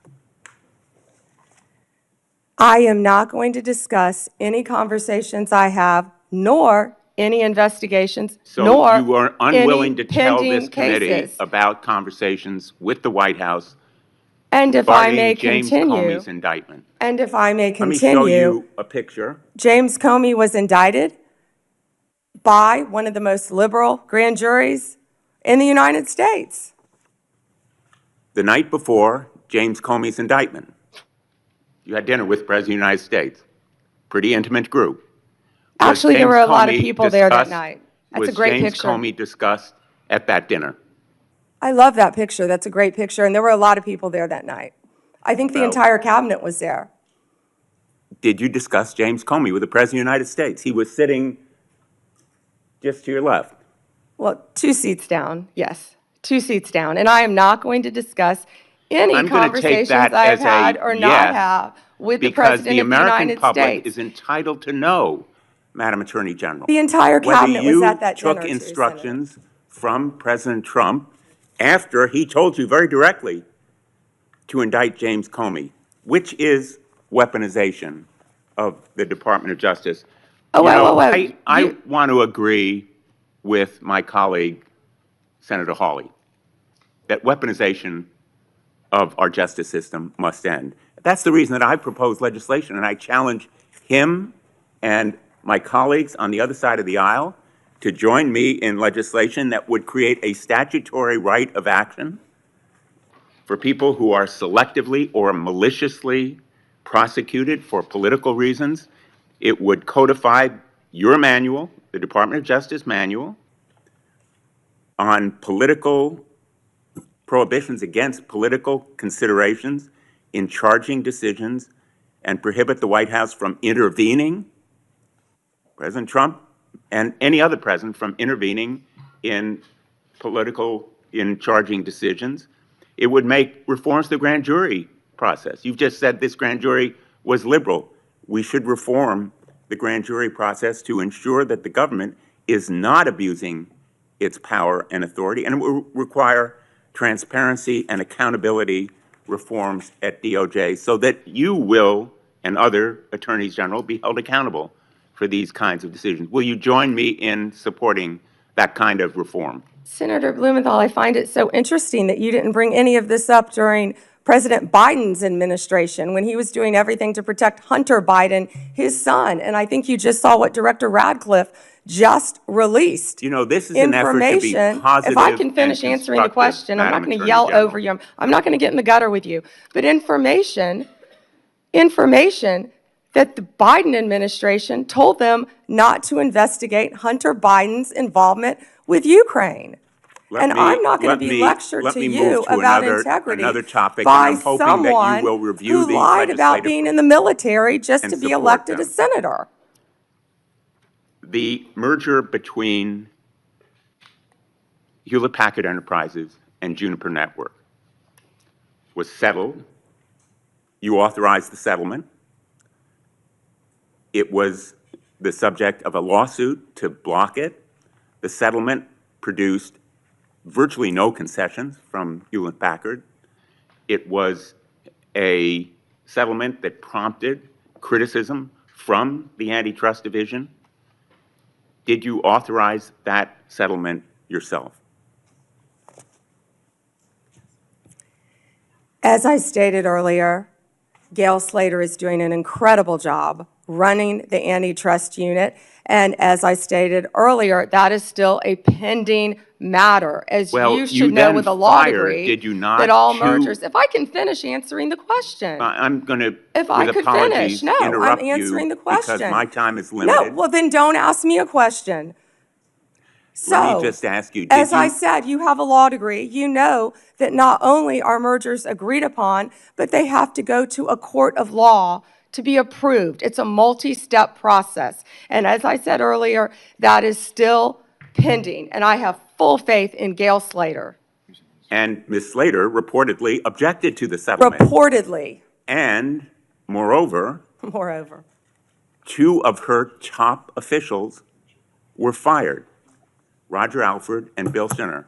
Did you authorize and direct those firings after they objected to the settlement? I am not going to discuss personnel matters or pending litigation in my office. Let me ask you about another merger. The merger involving 2 home health care agencies on favorable terms, likely to drive up costs for millions of America.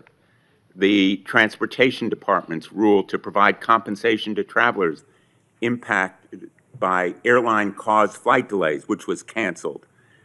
The merger of Skydance and Paramount, after Paramount's ownership took a number of steps favorable to the president. These kinds of mergers belie the claims that President Trump himself has made, that this administration will stop big corporate mergers that ultimately benefit the owners of those corporations rather than consumers or ordinary, everyday Americans. Senator, And let me ask you But wait, about you just listed, particularly. you just gave a Well, list let me just finish. of many Oh, mergers. I have a Can question you for talk you. to me about the issue with these mergers? I do have a question. In the merger that took place. Which that was merger? You've approved listed many. Involving American Express GBT. I understand that Brian Ballard, longtime backer and head of the law firm where you worked, was instrumental in lobbying the Justice Department to drop that lawsuit. It was dismissed, so it's not subject to a court review. What conversations did you have with Mr. Ballard?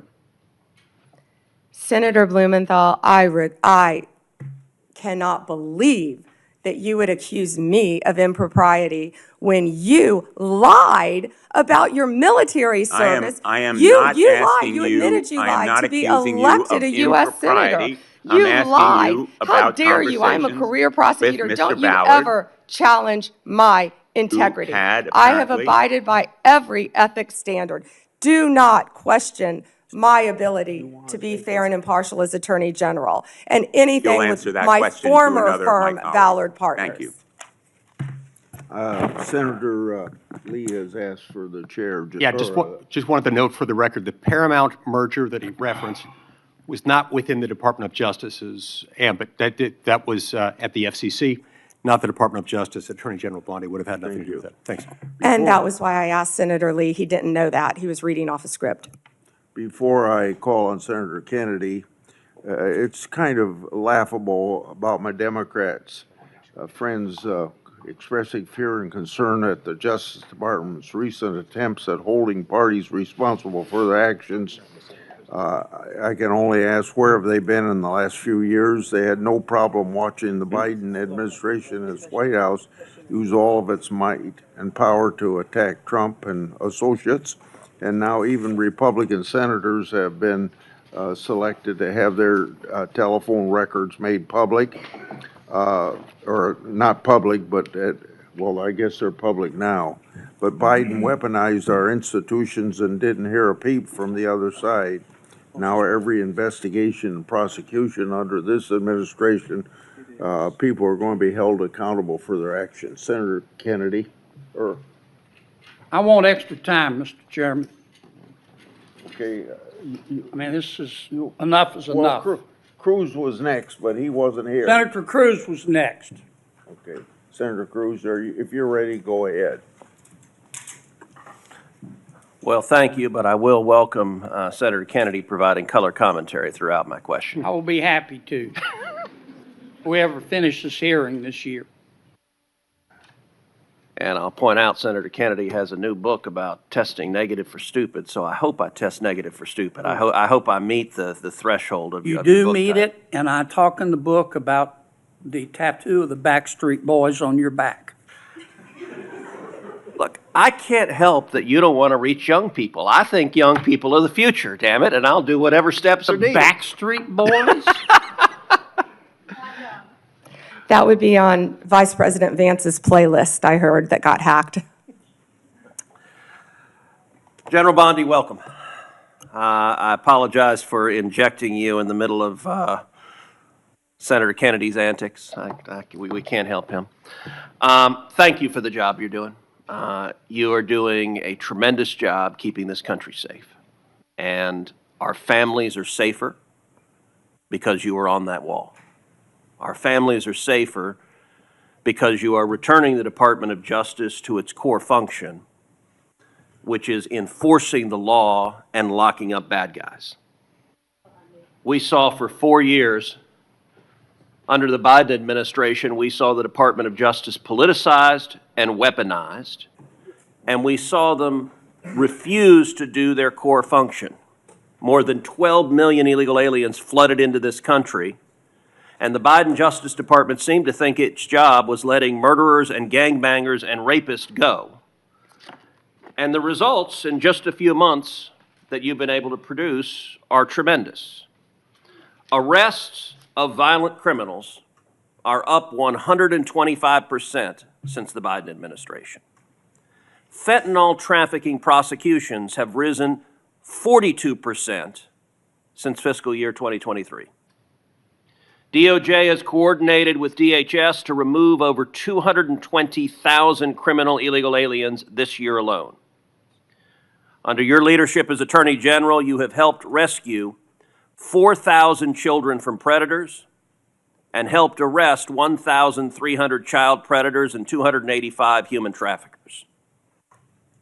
In my home state of Texas, Operation Soteria Shield resulted in the rescue of 109 children. Thank you, Attorney General Bondi. Texans are safer because you are serving. Americans are safer because you are serving. You have a big task, cleaning up the messes of the Biden DOJ.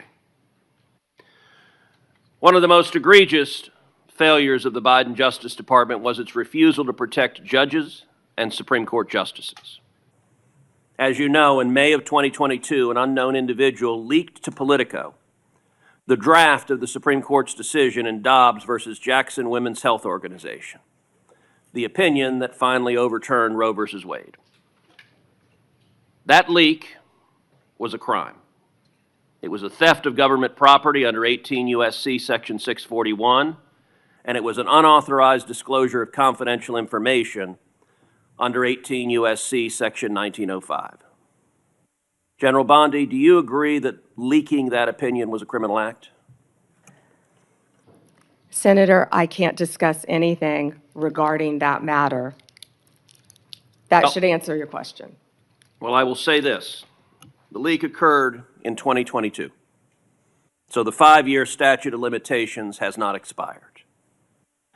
And I'm going to ask you, if it is not happening already, to direct the FBI to investigate and find the leaker. The leaker has not been exposed, the leaker has not been identified, and the FBI has far greater investigatory tools at its disposal than does the Marshal Service. And when it comes to defending the rule of law, when it comes to the integrity of our court system, having partisan law clerks, and I believe in all likelihood it is a law clerk who leaked it, leaking opinions designed to try to pressure the court politically is a gross subversion of the integrity of the court. And so I would ask you as Attorney General to direct the FBI to use every resource possible to investigate, to find the leaker, and when you identify the leaker, to prosecute the leaker for that criminal conduct. Thank you, Senator Cruz. All right, I want to turn, secondly, after that decision was leaked. I believe the leak was part of a broader effort to intimidate and to threaten and harass justices into trying to get them to change their decision. And we saw mobs assemble outside the homes of multiple justices. Do you agree, General, that the mobs that came outside the homes of justices were there to intimidate the court and to try to influence the justice's decision? 100%. Well, as you know, federal law, in particular 18 U.S.C. Section 1507, makes it a crime to picket or parade outside a judge's home, quote, with the intent of influencing that judge's decision. That statute is crystal clear. And I will point out, these protests happened in 2022. So just like the leak, the 5-year statute of limitations has not expired on these protests. But unfortunately, the Biden Department of Justice didn't give a damn about prosecuting this statute because President Biden and Merrick Garland and the political hacks at DOJ disagreed with the Supreme Court's decision in Dobbs and were perfectly fine turning a blind eye to violent protesters threatening the justices and their children. You may recall I questioned Attorney General Garland about this statute, and he admitted under oath that not a single protester had been prosecuted. And he blamed the Marshal Service. He said the problem was the marshals, quote, didn't make arrests. Well, subsequent documents told a different story. Internal training materials obtained reveals that the marshals were explicitly instructed not to arrest protesters under Section 1507. So the reason there was no arrest is because a political decision was made that we like what the protesters are protesting for, and we, the Department of Justice, are not going to protect the safety of justices. We're going to allow them to be victims of an intimidation and threatening campaign. Just as I asked you with regard to the Dobbs opinion, I would ask you to direct the FBI to review the footage of these protests, to review the evidence that exists in terms of who engaged in it, and will you commit that anyone who you can prove violated 18 U.S.C. Section 1507 will face consequences and face prosecution?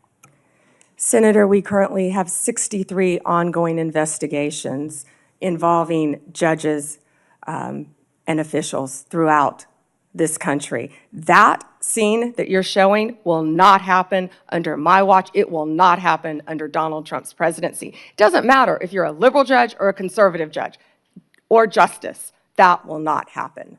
Amen. And that point that General Bondi made is very important. I would be equally outraged if you had nuts in front of the liberal justices. I'd say arrest them and throw them in jail. Violence is unacceptable, regardless of whether I agree or disagree with your politics.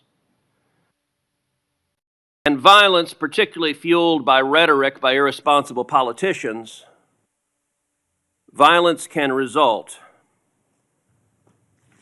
And tragically, it resulted in one deranged individual traveling from California to Maryland with the intention of murdering Justice Brett Kavanaugh. As you know well, this deranged individual was arrested outside the justice's house. He was arrested with a kill kit. He was arrested with a gun, with handcuffs, with duct tape, with zip ties, and with the intention of murdering Justice Kavanaugh, very possibly murdering Justice Kavanaugh's wife and 2 daughters, and potentially murdering 2 other Supreme Court justices. Senator Ronald. As you know, just this week, a left-wing Biden-appointed judge sentenced this attempted murderer, this attempted assassin, to just 8 years. The Department of Justice asked for 30 years. That's right. And that judge downward departed by 22 years. Why? because this left-wing judge said that the attempted murderer was transgender. And because he identifies as transgender, apparently it's okay to try to kill a Supreme Court justice if your politics are sufficiently woke. Now, I know you have said the Department of Justice is going to appeal, and you absolutely should. I called this week, I believe this judge should be impeached because the judge has demonstrated she is completely unfit to be a federal judge. And what is your view of the justice of this sentence of just 8 years for the attempted murder of a Supreme Court justice? I was speaking with our prosecutor, Ms. Mao, who did an incredible job on this case. She did an incredible job. And yet, this judge gave 8 years. And the judge also would not refer to the defendant by his biological name, referred to him by the pronouns, and was concerned about the treatment that this individual would get regarding a sex change while in prison. And we are appealing that sentence. I immediately said we are appealing that sentence. Thank you. But my prosecutors did an incredible job on that case. And the judge wanted to put him in a women's prison. Before Senator... Not going to happen, excuse me, I'm sorry, Chairman. That's not going to happen in the Bureau of Prisons now. Before Senator Ronald, without objection, I'd like to introduce 3 FBI 1023 forms into the record. The first 1023 form I made public last Congress. This is the one that Director Patel said his predecessors did fully investigate. The second and third 1023 forms relate to the first in that they reference potential Biden family criminal conduct. Senator Johnson and I made these 2 public, and we simply want to know whether the government has investigated what it found, and if not, why not? Senator Ronald. Thank you, Mr. Chairman. Ms. Bondi, FISA Section 702 will expire in 6 months. In response to my questions for the record, at your confirmation hearing, you said you did not have experience with FISA, but if confirmed, you would consult with experts at DOJ. Now, you've had that opportunity. Do you support adding additional safeguards for searching Americans' communications in the 702 database? Senator, Section 702 is a vital source of foreign intelligence and instrumental in keeping Americans safe. We also take individuals' rights of Americans, their individual rights of all Americans, very seriously. And many statutory reforms to FISA have incorporate safeguards. They have to incorporate safeguards to protect our civil liberties. The Department of Justice looks forward to working with you to discuss anything regarding 702. Appreciate that. I believe my staff, and Senator, I also want to thank you for this hearing. Your staff met with my staff, and I greatly appreciate that. Thank you. We're going to be working on 702, so I appreciate the openness to further amending 702. At your confirmation hearing, you assured me that it is the Department of Justice's decision to determine what cases will be prosecuted. Last month, the U.S. Attorney for the Eastern District of Virginia was forced out. President Trump then posted the message behind me asking about prosecuting James Comey. You then appointed a new U.S. attorney who within days secured an indictment against James Comey. That social media post behind me saying, "What about Comey?" was directed to Pam. Are you the Pam that the president was referring to? I'm sure I was. So it's very clear to me that when the president posts something like that, that he considers the DOJ to be his law firm and you his lawyer. And in fact, very shortly after the post to you, Comey gets indicted. Last year, President Trump's new now border czar, Tom Homan, was videotaped taking a bag with $50,000 in cash from undercover FBI agents after suggesting he could help with government contracts. Sounds like a bribe. 2 weeks ago, DOJ officials reportedly shut down the bribery investigation into Mr. Holman. Ms. Bondi, did you approve closing the Holman investigation, bribery investigation? Senator Hirono, as I stated earlier, the Department of Justice and the FBI conducted a thorough review, and they found no credible evidence of any wrongdoing. You were also on video outside the White House protesting with a group called CASA, where Antifa members were. Does that mean you're a member of Antifa? You know, I simply asked the question as to whether or not you approve the shutting down of the investigation, Mr. Holman. I have to assume that you did because the FBI reports to you. But the American people would look at the situation where this person is taking a $50,000 in cash, no less, and you testified today that a thorough investigation was done. Now, I have to assume, I conclude, that since no wrongdoing was determined, that in answer to Senator Whitehouse's question, he kept the money. He kept the money, and I hope that he put that on his tax returns as income. Next question. Over 1,200 rioters were convicted of charges related to January 6th. President Trump has since pardoned nearly all of them. As if that weren't enough, last month there were reports that a lawyer for the January 6th rioters met with senior DOJ officials about setting up a compensation fund like the one that Congress set up after 9/11 to compensate these rioters. Ms. Bondi, is anyone at DOJ considering setting up a compensation fund for January 6th rioters? Yes or no? Senator, I have had no meetings or discussions about a fund. So would you support such a fund? Would you okay such a fund? Senator, you can send me the information on the fund, and I'd be happy to look at it. No, but do you think that's a good idea to, this is what I'm getting at. Because to actually set up a fund and to have people talking with your senior people at DOJ, political people, about creating a fund, and you won't let us know what you think about that, that's pretty unbelievable. On January 30th of this year, the Trump DOJ's Antitrust Division sued to block the merger of two tech companies. Then, well-connected lobbyists met with your political deputies who overruled the career staff and approved the merger. So there's a settlement on that. And separately, DOJ sued Ticketmaster last year for monopolizing concert tickets and forcing consumers to pay outrageous fees. Ticketmaster has hired the exact same lobbyists who met with senior DOJ political people regarding the merger of the two tech companies.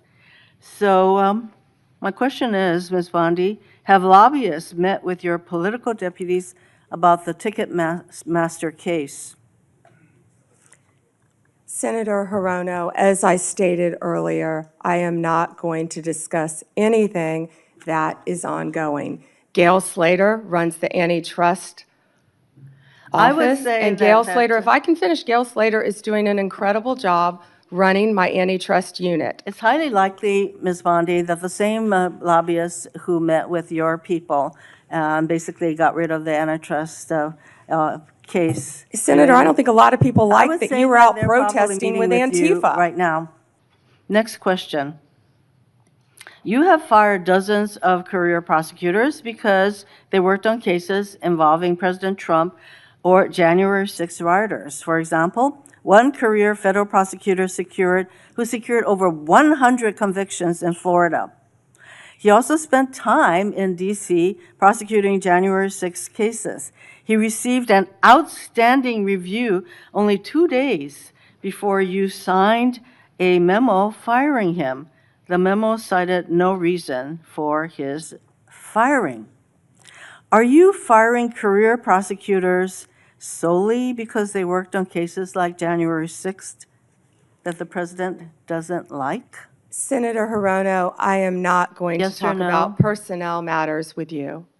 Well, we all know that hundreds of career prosecutors have left the DOJ, and literally hundreds, we're told. And Yeah, you know, Senator, you've are you lost- the familiar with the one DOJ that threw a has sandwich lost- at an ICE officer? Are you a Homeland Security officer? is the Are you familiar reason- with the one who went out on her lunch break and was Ms. Bondi, making obscene gestures? Would you say that DOJ losing these career prosecutors and the thousands of hours of experience they have prosecuting criminals, that is not a reassuring situation?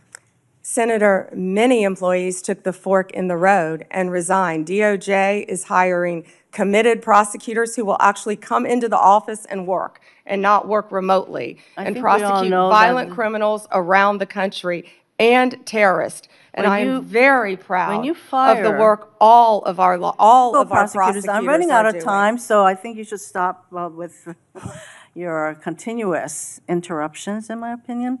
Mr. Chairman, I just want to close by saying that what was once the Department of Justice has become the Department of Revenge and Corruption. Rather than pursuing cases without fear or favor, this DOJ seeks to favor the president's friends and instill fear in his alleged enemies. If you're a friend of the president, this corrupt DOJ will bend over backwards to help you, just like it dropped the bribery investigation of Tom Homan, like it's considering paying money to January 6 rioters, and like it has put antitrust enforcement decisions in the hands of well-connected lobbyists. But if you're on the wrong side of this president, you will face the wrath of DOJ, no matter what the facts, law, or justice support. James Comey is indicted days after the president's social media directive. Experienced career prosecutors are fired just because they were assigned to work on January 6 cases. Blue states are sued to get highly sensitive private voter data, whereas red states are left alone. The double standard is clear, and the American people are waking up to the corruption and favoritism and the lawlessness at the DOJ. Thank you, Mr. Chairman. May I respond, Chairman? Yes. May I respond? Yes, you may respond. Then Senator Kennedy. Thank you. The double standard is crystal clear, Senator Hirono, crystal clear, because you didn't complain for 4 years when President Trump was being targeted by Jack Smith, by the last Justice Department. But the American people spoke loud and clear when they overwhelmingly elected him. The two-tier system of justice is over. Senator Kennedy. Me? Yes. General, welcome. Let's suppose that I'm appointed special counsel at the Department of Justice, and I go to the telecommunication companies, the phone companies. Let's single out AT&T, and I say, look, I know you're busy, but I want to see a copy of the phone records of a sitting United States senator. They're not going to just give them to me, are they? No, Senator, of course not. In fact, they're probably going to ask me what planet I just parachuted in from, aren't they? Yes, Senator. They're going to tell me to come back with a subpoena, aren't they? Yes, Senator. Okay. What do I have to show in that subpoena to get those phone records of a sitting? Did I mention it was a sitting United States senator? I can't remember. What do I have to show to get the phone records of a sitting United States senator? Yes, Senator, there were actually 8 sitting United States Yeah, I senators, heard that. and you would I have heard to that. have cause. I'm sorry, what do I have to show? You would have to have cause to get the Good subpoena. cause or probable cause? Probable cause. Okay. Probable cause, or if it's a subpoena duces take 'em, good cause, to show what? You would need good cause for a subpoena duces tecum, and what you would have to show is that you believed a crime had been committed, or there was a possibility of a crime, or that could lead to other crimes. We By the frequently, in criminal enterprises, subpoena cell by the phones. sitting United States Senator. Senator, they would have to have believed you were part of a criminal conspiracy, is my understanding. Would a judge have to sign off on it? On the subpoena? Yes, Senator.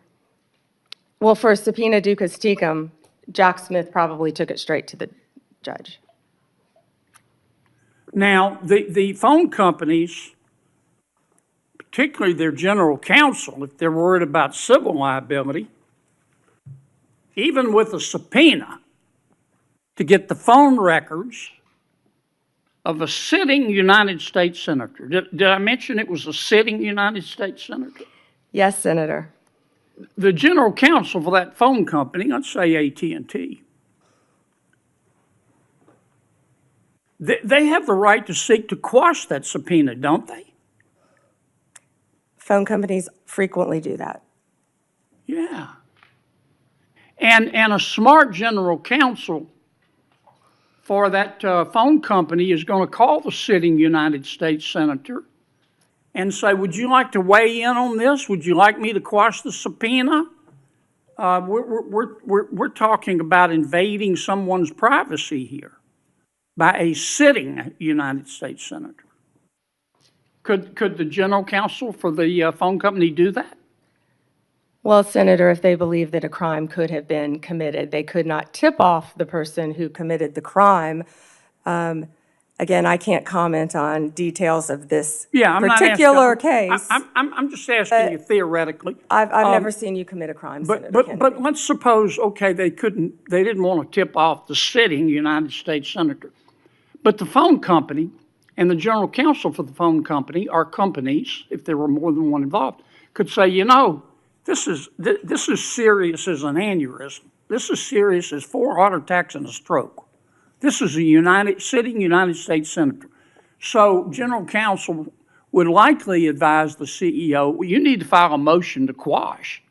The telephone companies could have contested those subpoenas, could they not? Hypothetically, yes, I can't talk about the facts of this particular case. We're talking hypothetical. Senator, subpoenas are issued all the time through phone companies working with the general counsel. But they can file a motion to quash. They could, yes. Yeah. In any case. And if they should have filed a motion to quash, and a reasonable person would have filed a motion to quash, because this is a sitting United States Senator, and they didn't file a motion to quash, they would incur civil liability, wouldn't they? Senator, typically phone companies follow a subpoena from a United States attorney. I know they do, but they don't have to. They could challenge it, Senator. Yeah.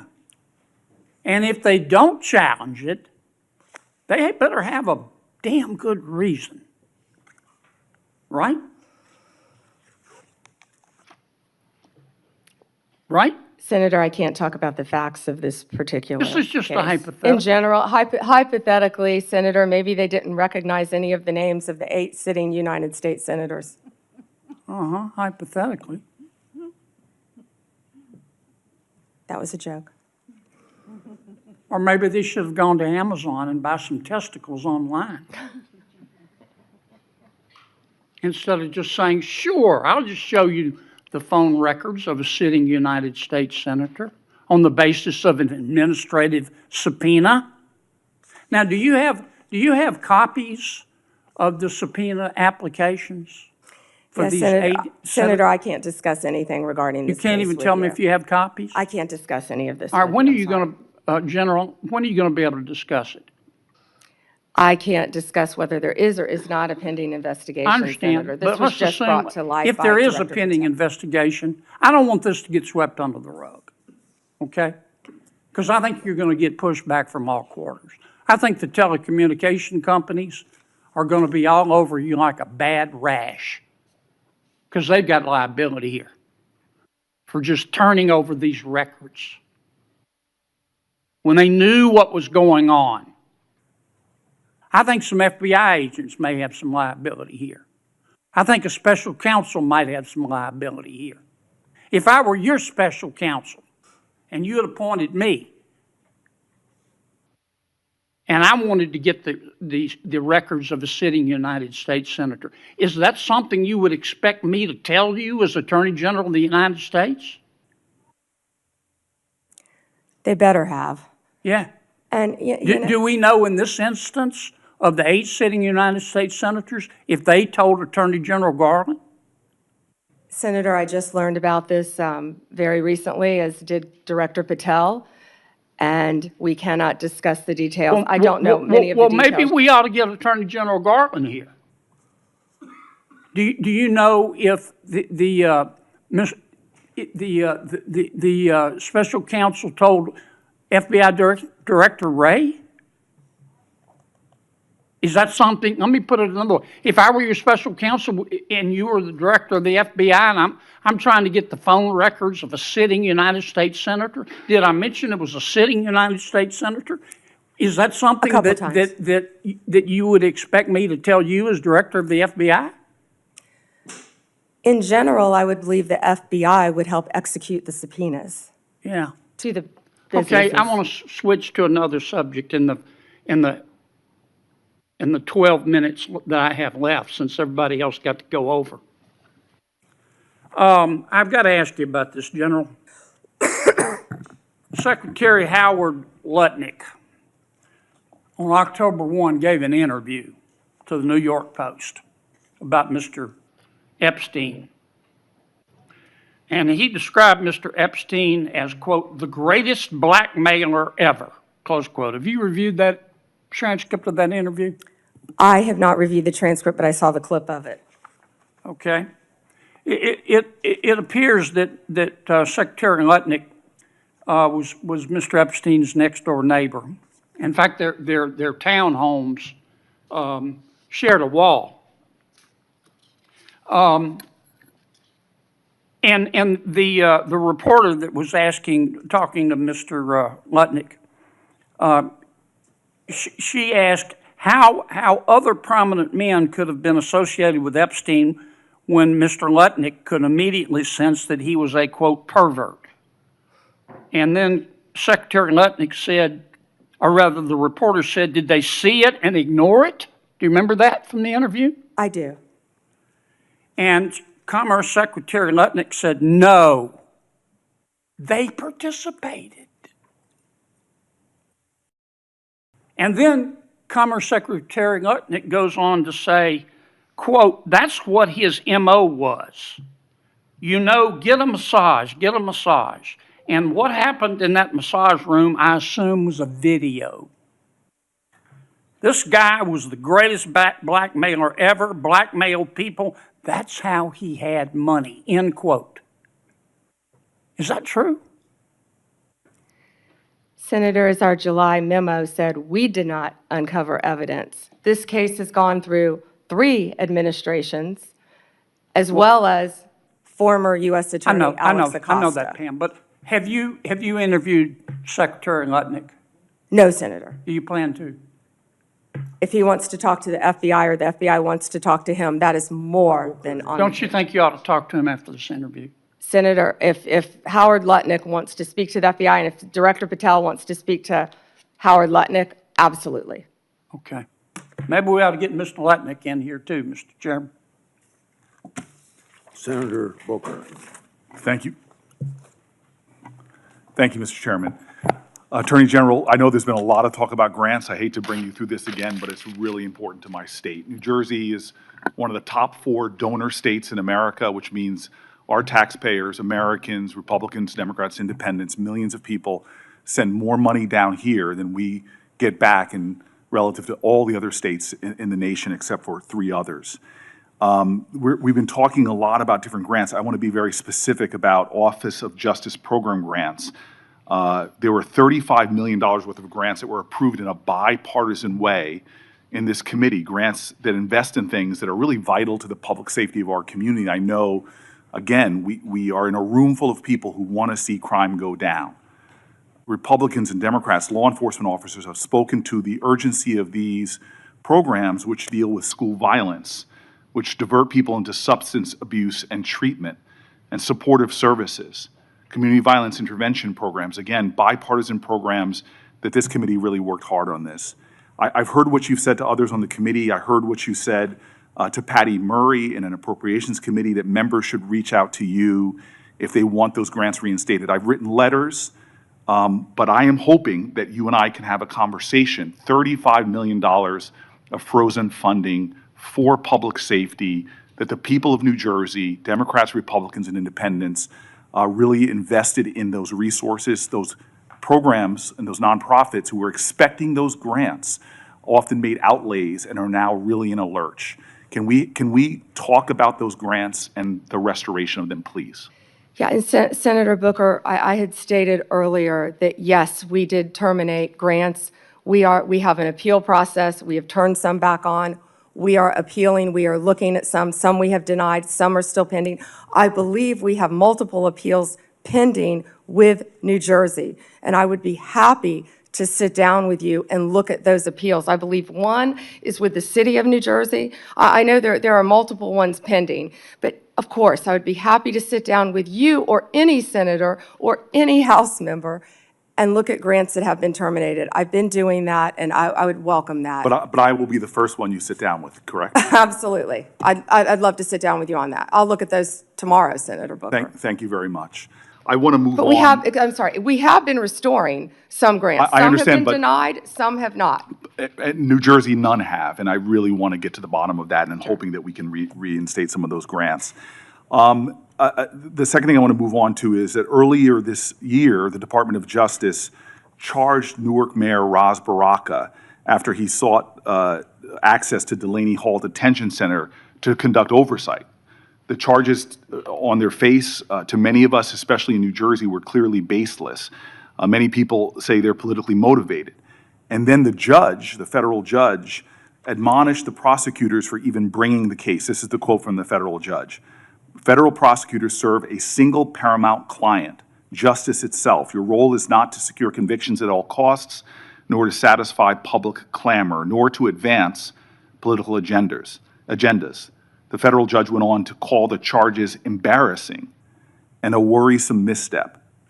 Mayor Baraka was arrested that day on the scene, and I know you understand this, to arrest a mayor of a major city on charges that were called by a federal judge embarrassing and a worrisome misstep is very concerning to me, and I think should be to the whole committee. A recently released video shows a federal agent telling fellow officers that the decision to arrest Baraka was, quote, per the Deputy Attorney General of the United States. And I'm assuming that person is Todd Blanche. This is evidence to me that this decision wasn't made by people on the ground in the field, but by Maine Justice, that they were directing an arrest from D.C. on the scene. And it leads to the conclusion that this was a political decision, that the decision to arrest was not made by the people who were there on the spot. And I can assume that you can see how that's problematic to me.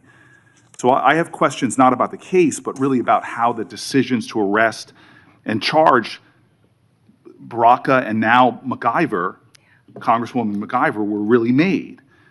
Before this committee, I am saying that I'm going to submit these questions for the record, and I'm really hoping that we can understand how those decisions, as our oversight, how we're making decisions, especially for high-level officials in my state, the mayor of our largest city, the congressperson of that city, and I'm hoping that you can respond to those letters on the record.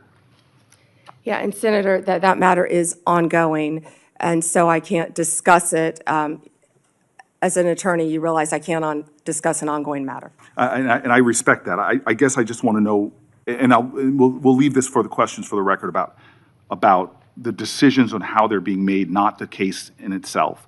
I want to move on. And again, I've heard your testimony so far. I know that there is data about violent crime in this city, but I'm really concerned about the application of Justice Department resources towards the challenges we have. You and I both know that about 11,000 Americans have been killed by a firearm just this year.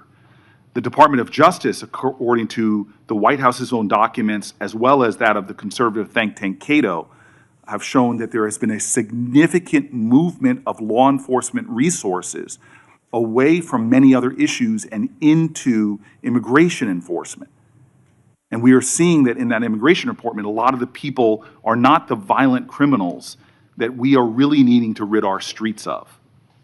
In total, according to the Cato Institute, you've reassigned 7,460 law enforcement away from their primary duties, investigating drug traffickers, prosecuting child pornography, targeting high-value white-collar criminals, and again, forcing them, this is according to the Cato Institute, into low-level immigration enforcement. This includes, in terms of gun violence, 1,778 agents from the ATF to this kind of immigration enforcement. The White House itself has said that they diverted 45% of all of agents in 25 FBI field offices to work on immigration full-time. As a person who worked very closely in my time as mayor with the New Jersey field office, that's really concerning given the other threats. But it doesn't end there. The DOJ has eliminated the Organized Crime Drug Enforcement Task Force, the independent component of the DOJ whose job it was to combat transnational organized crime, dissolved the Community Relations Service, which in New Jersey has been invaluable over 60 years, responding to communities experiencing conflict or violence, and something that people on both sides of the aisle of this committee have really invested in.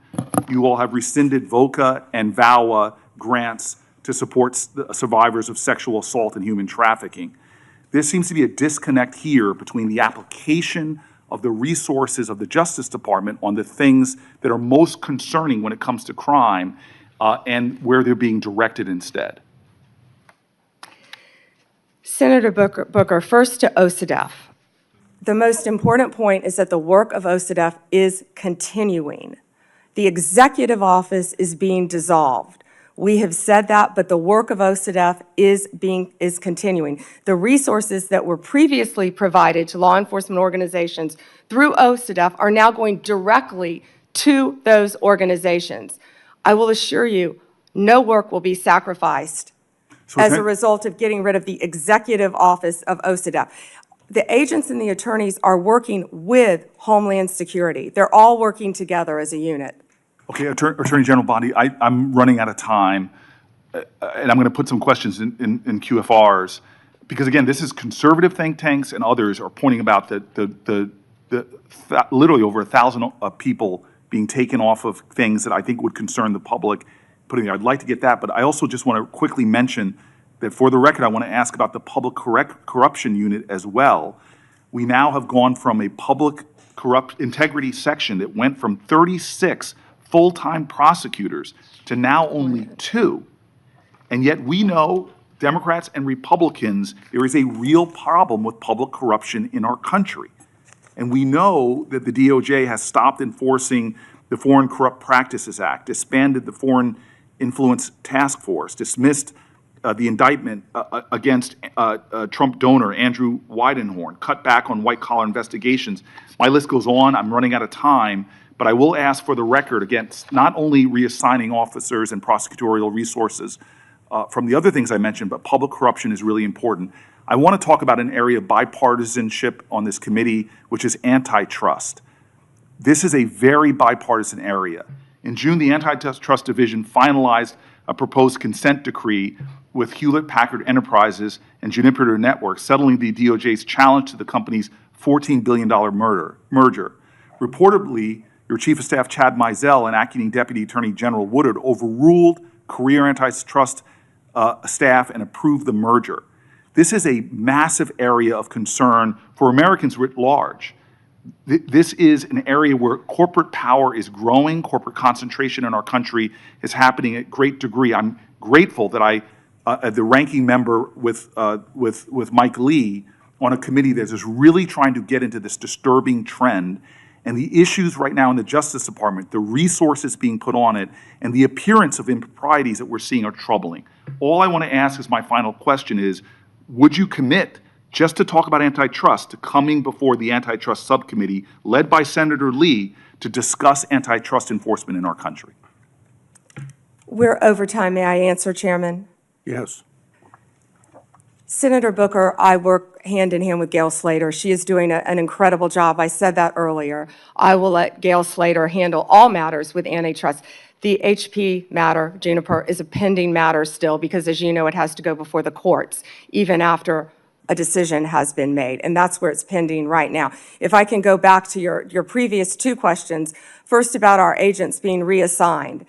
Our agents are working tirelessly on their day jobs and with Homeland Security. And right now, they're not getting paid. And they're on the streets during a government shutdown working to keep every city in this country safe, in New Jersey and in every state. They're working together with DHS on task forces, but they're also doing their core mission, and they're getting child predators off the street. They are working so hard with all the agencies hand in hand. That has not been sacrificed. And I'm so proud of the work that the FBI, DEA, ATF are doing. ATF agents have worked tirelessly. I am in constant contact with them on the incredible cases that they're making to keep our country safe and our world safe, especially our DEA agents who are stationed around this world, and now they're not getting paid. Back to the public integrity section, the last point you made. It has not been slashed. Those are going to the various U.S. attorney offices to be handled in each office around the country instead of one unit based in D.C. Yeah. Thank you, Senator. Before Blackburn, my Democrat colleagues continue to criticize the DOJ for their role in President Trump's historic immigration crackdown. They've talked about due process. They've talked about the lack of transparency and oversight. However, my Democratic colleagues were silent about the former Biden administration failure to vet Afghan evacuees. Instead of coming clean, the Biden administration dismissed and failed to answer my oversight request. Not a peep from my colleagues about these massive vetting failures.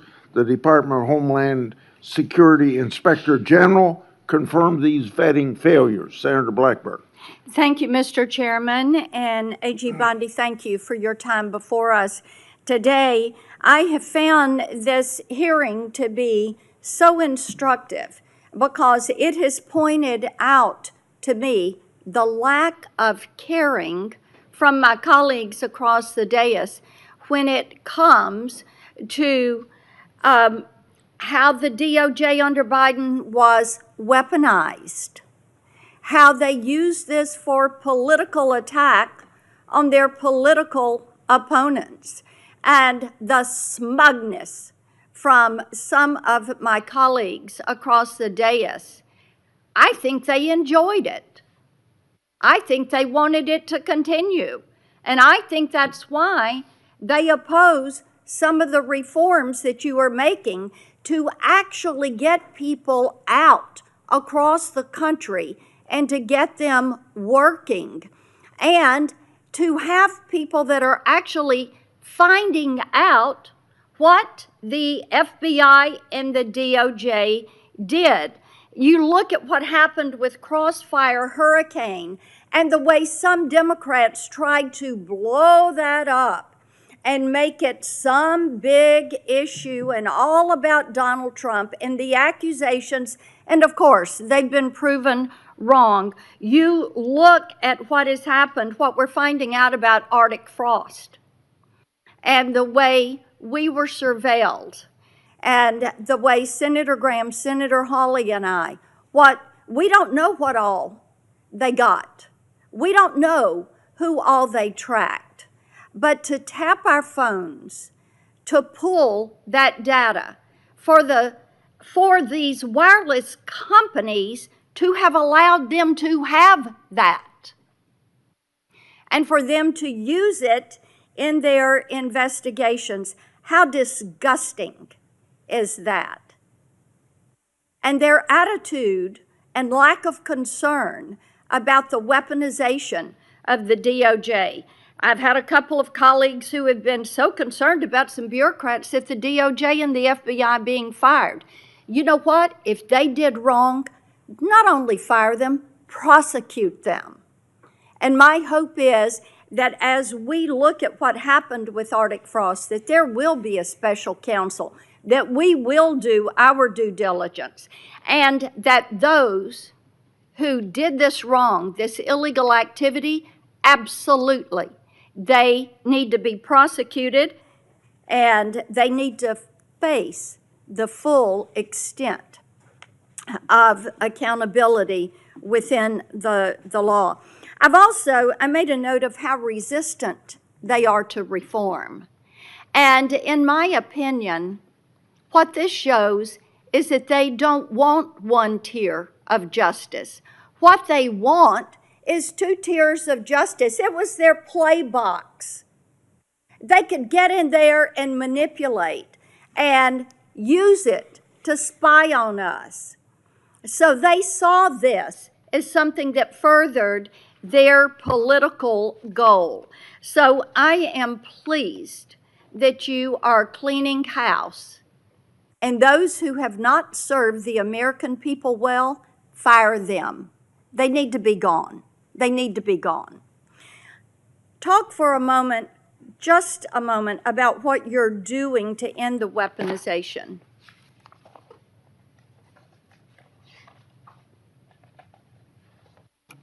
Senator Blackburn, the weaponization against you and your colleagues should greatly concern all of us. It should concern Democrats. It should concern Republicans.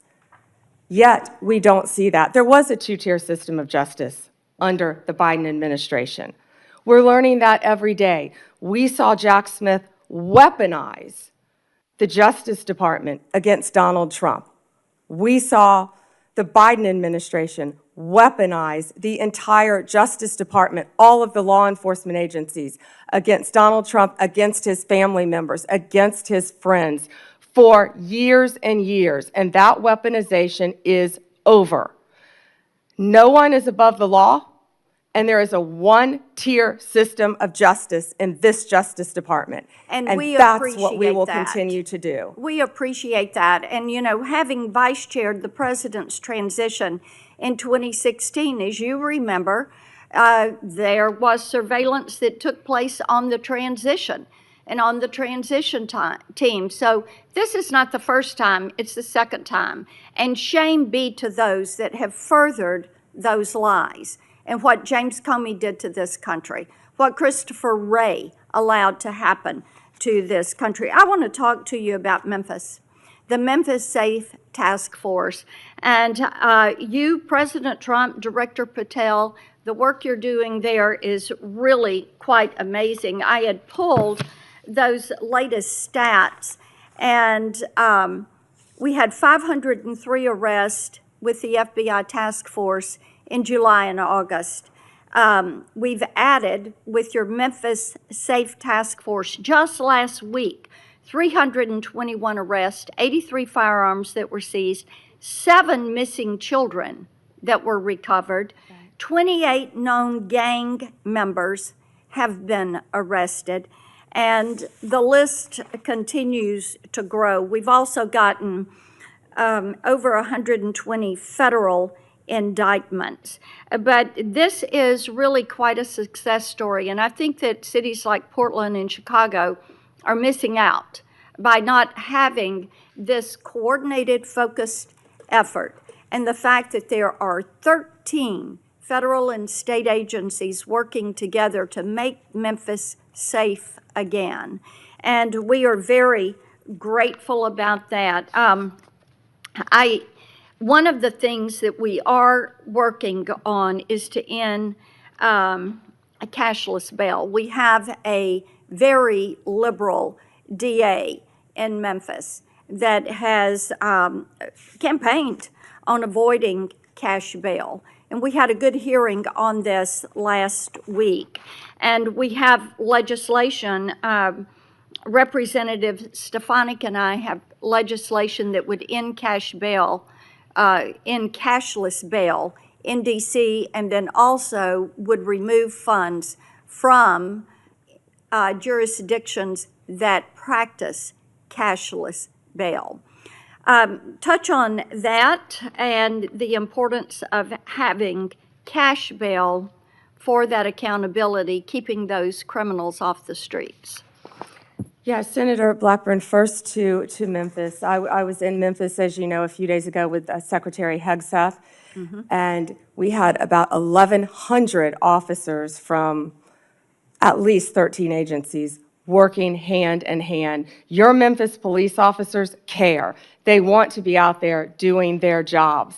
And what we said is we have federal law enforcement officers now who have their backs. They were thrilled to have us there. The mayor, Paul Young, is working well with us. Of course, Governor Lee was there. You have been a champion of this. Senator Haggerty has been a champion of this. You both, before I was sworn in as Attorney General, you both brought this problem to my attention. You talked to Director Patel, and Director Patel was on the ground right away in Memphis attempting to make Memphis safe. But we knew we needed so much more than that. He put a huge dent in the problem. But Memphis's crime is through the roof, the highest violent crime rate in the entire country. And that's why we went to Memphis. And Memphis has welcomed us. It's an iconic city. And we want to continue to work with Memphis. And we're going to do that just like we did here in D.C. The citizens have been great working with us. Violent crime shouldn't be occurring in any of these cities. And as you said, I don't understand why Chicago, why Portland, why these sanctuary jurisdictions don't want to work with the federal government. No. Gangs are rampant. Transnational gangs are rampant in these cities because they're harboring them, no longer under Donald Trump. Whether they want to or not, we are going to come in and make it safe for their citizens, whether these liberal lawmakers want to or not. And you know what I said regarding the DA in Memphis? I said, we're going to protect the Memphis police officers. We're going to take every single case federally that we can. Yeah, Because the and DA has cashless bail, it's a revolving door, and no one is being held accountable. Police officers are seeing someone arrested, and they're back out on the streets the next night committing crimes. And Janine Yes. Pirro is working on that here in D.C. to change that as well. So thank you for your Well, and we legislation. appreciate that, and the Memphis mayor is doing great. We had a Shelby County official who was trying to dox some of these officers, and she's since taken this tweet down, but she's an elected official. And she goes, attention on Peabody between McLean and Cooper, 4 fed vehicles and a trooper, men in full gear and guns on street. Hashtag pay attention, folks. This is the kind of action that is not called for. I mean, the fact that an elected official would do this, this is why we have legislation that would make it a crime to dox any federal law enforcement official when they are doing their job. And these apps, and Apple and Google say that they've removed these apps, but I tell you what, these law enforcement officers need to be protected. We appreciate that you are doing that. Thank you for being here. Thank you, Senator.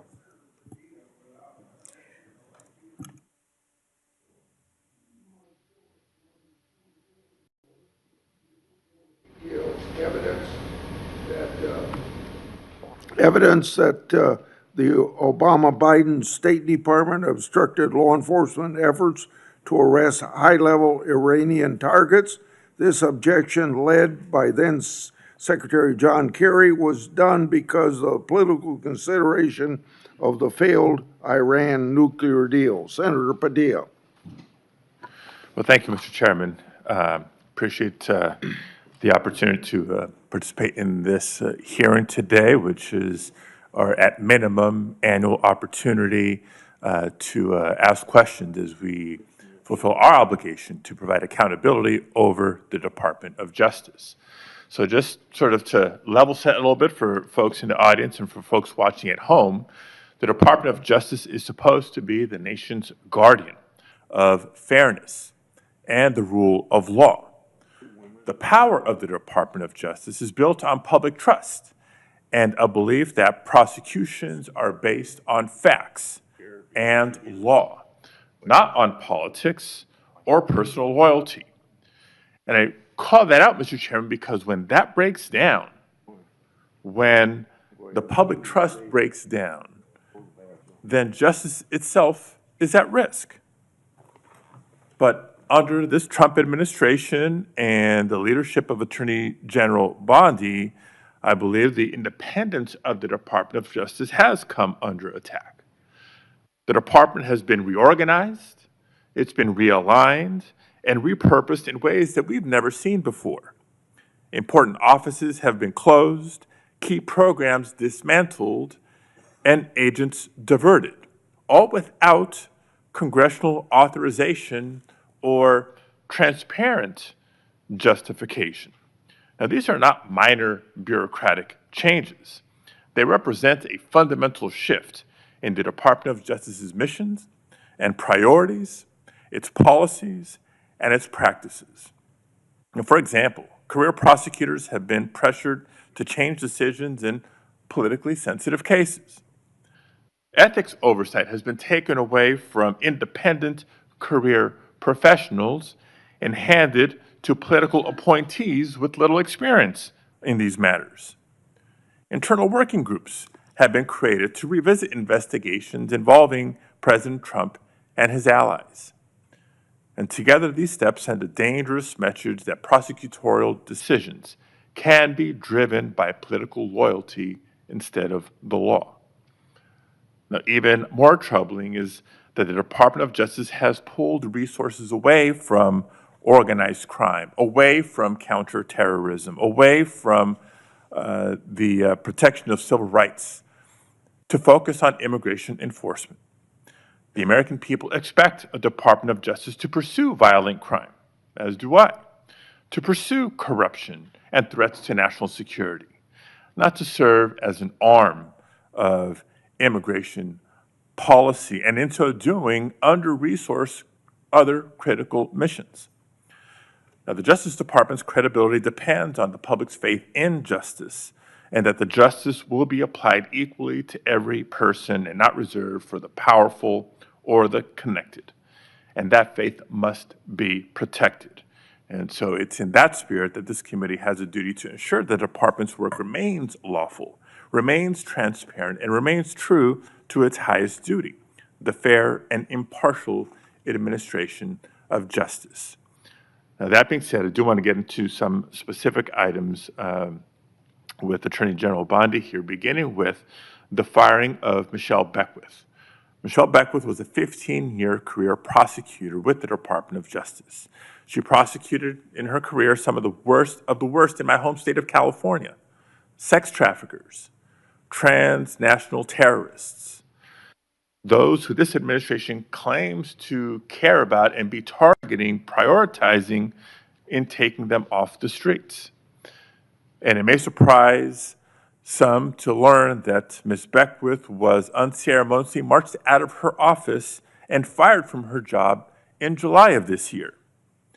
Why? Not because she failed to do her job, quite the opposite. It was because she had the audacity to remind Border Patrol Chief Gregory Bovino that he was obligated to follow a court order and the Constitution in California. According to reports, she was fired less than 6 hours after she told Bovino he couldn't arrest people without probable cause. 6 hours. So my first question, Attorney General Bondi, is a simple yes-no question. Do you believe that government officials like Gregory Bovino are obligated to follow applicable court orders, whether they agree with them or not, yes or no? First, Senator Padilla, you have gone on for over 5 minutes, and I wish that you loved your state of California as much as you hate President Trump. We'd be in really good shape then, because violent crime in California is currently 35% higher than the national average. Property crime in California is 18% higher than the national average. That should be something that we should be talking about and working together on, yet we're not. And no, this is important. You're talking about all of my agencies, and I want to let you know what DEA has been doing, and they are working hand in hand with I Homeland appreciate Security. that, and I'm going No, to be you asking can't go some on for questions 5 for minutes the and record criticize as my agents well. who are out I working asked a simple without yes pay or no right question. now because you voted Mr. to Chairman. shut down the government. Mr. They're out Chairman. there working without pay. Mr. Chairman, I asked a simple yes or no question Attorney General Bondi is DEA, refusing to 4,500 respond. So kilos let of me move on to fentanyl the and next 50 million topic. fentanyl pills Because off the streets. while under your watch, career FBI, prosecutors 23,000 Mr. Chairman, violent criminals. U.S. Marshals, Mr. Chairman, order, please. 51,000 fugitives. I'm not getting an answer to my question. I'm trying to move on to the next question or the next topic. Mr. Chairman, order, please. Thank you. Because under Attorney General Bondi's watch, career prosecutors are being fired for telling agencies to follow the law and uphold the Constitution. Meanwhile, there are instances of allies of the president who seem to be getting let off the hook. I won't reiterate what some of my colleagues have already brought up in terms of the dismissal of the investigation into Tom Homan and his alleged acceptance of $50,000 as payment by undercover FBI agents posing as business executives looking to secure contracts with a future Trump administration. Because if the reports are true, it's not just the underlying conduct of Mr. Homan, which would be absolutely unacceptable, but the dismissal of the investigation charges raises concerns about the influence of the White House on the Department of Justice. Again, a simple question, and I'd appreciate a simple and brief answer. Whose decision was it to end this investigation? I have answered that question multiple times, yet you didn't have the courtesy to be sitting in here for the hearing. I'm not going to answer it again. And I find it interesting that you want order in this proceeding now. Excuse me, Senator. Then You I'll want ask a order in this follow-up question. proceeding Mr. now. Chairman, order, You sure please. didn't I'll have ask a order when follow-up you question. stormed Secretary Noem Mr. Chairman, at a press conference in Chairman, order, California, please. did you? I will ask a follow-up question. Would you commit to either releasing the tape or at least making it available for members of this committee to review, yes or no? Senator, you have not been sitting in here this entire hearing. I've answered the question, and I also want to tell you that our ATF agents have seized 25,000 illegal firearms. So we will try again and move on to a different in your topic. home state, we are prosecuting Chairman, illegal order, aliens please. who have raped Mr. and Chairman, murdered young order, girls. please. Thank you. So when I haven't been in this hearing, I've been watching from my office, monitoring the entire hearing, just so everybody is aware. But since I'm not getting answers to my questions, I'll try to ask one last subject area. Now, again, there's been increasing concerns about the politicized decision-making and the erosion of internal safeguards that protect prosecutorial independence. Before we even get into the integrity and independence of prosecutions, we get into, you have to ask the question about the independence and integrity of investigations themselves. The director of the FBI, Director Patel, was here before us just a few weeks ago. Attorney General Bondi, you are the Attorney General of the United States. Director Patel reports to you. Do you believe he's doing a good job, yes or no?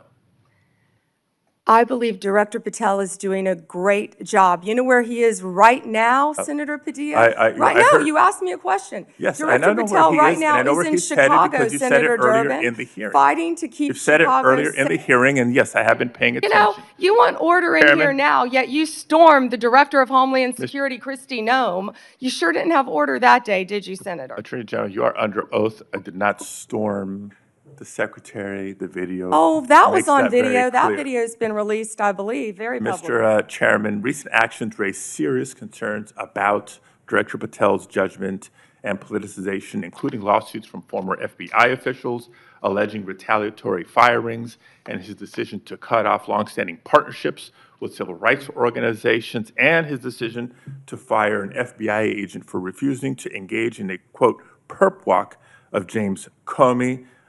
And on top of all that, his prematurely claiming that subjects were in custody after the shooting of Charlie Kirk.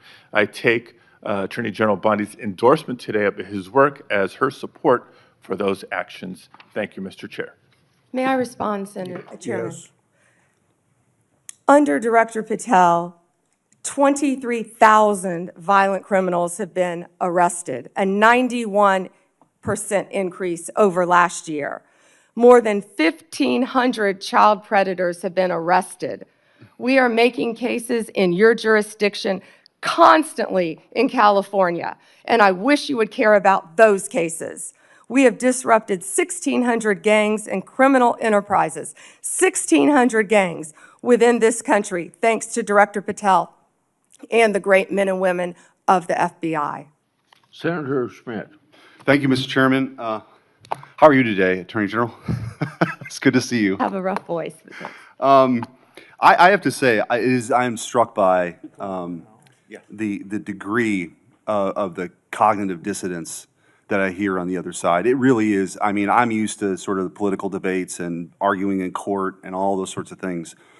But to hear the other side of the dais talk about weaponization is truly shocking, given what we know now. And I thought what I might do is just tell a story, and these are 100% facts.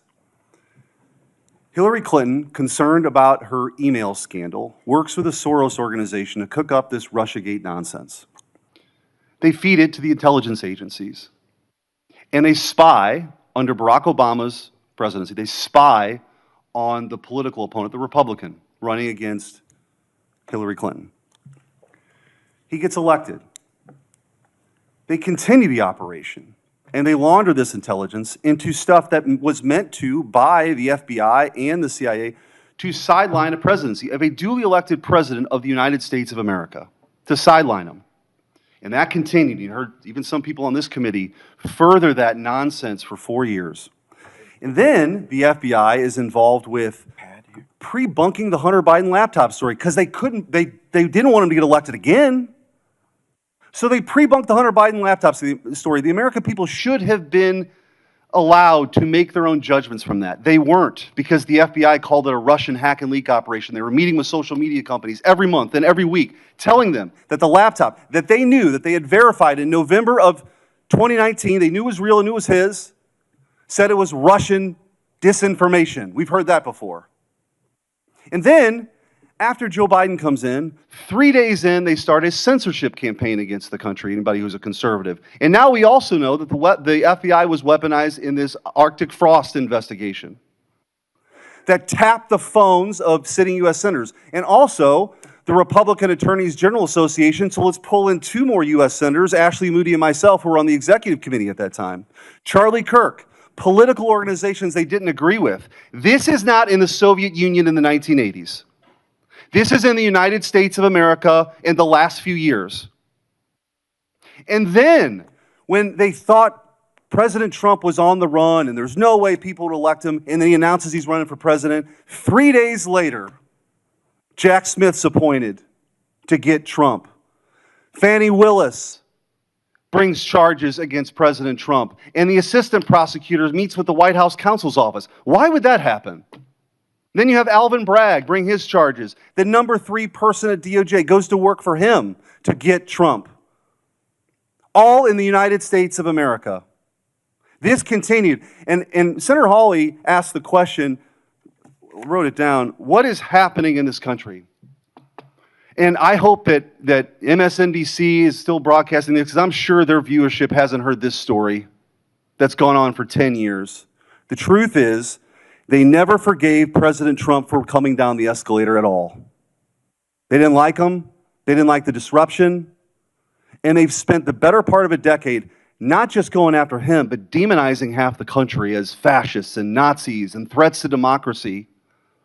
And they have fueled this division in their inability to accept the fact that half of the country isn't deplorables, as Hillary Clinton called it, bitter clingers, as Barack Obama called them, or trash, as Joe Biden called them. That they rose up and they sat in their own jury box and they saw all this stuff play out over a decade and they rejected it.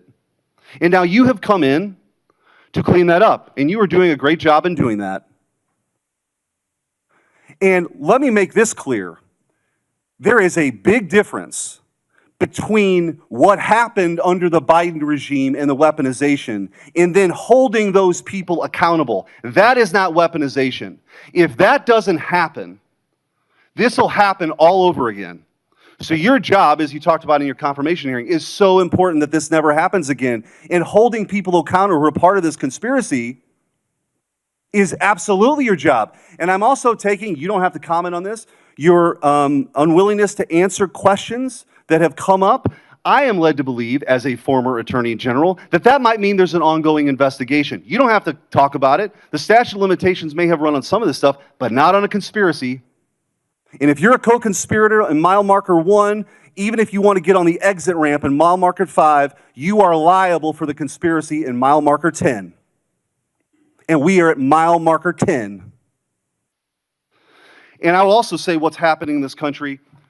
What's happening with the assault on ICE officers is truly shocking. Deportations are nothing new. Bill Clinton deported 12 million people. 12 million people. You didn't see this. The radicalization that's happened on the left that plays out with political violence is real.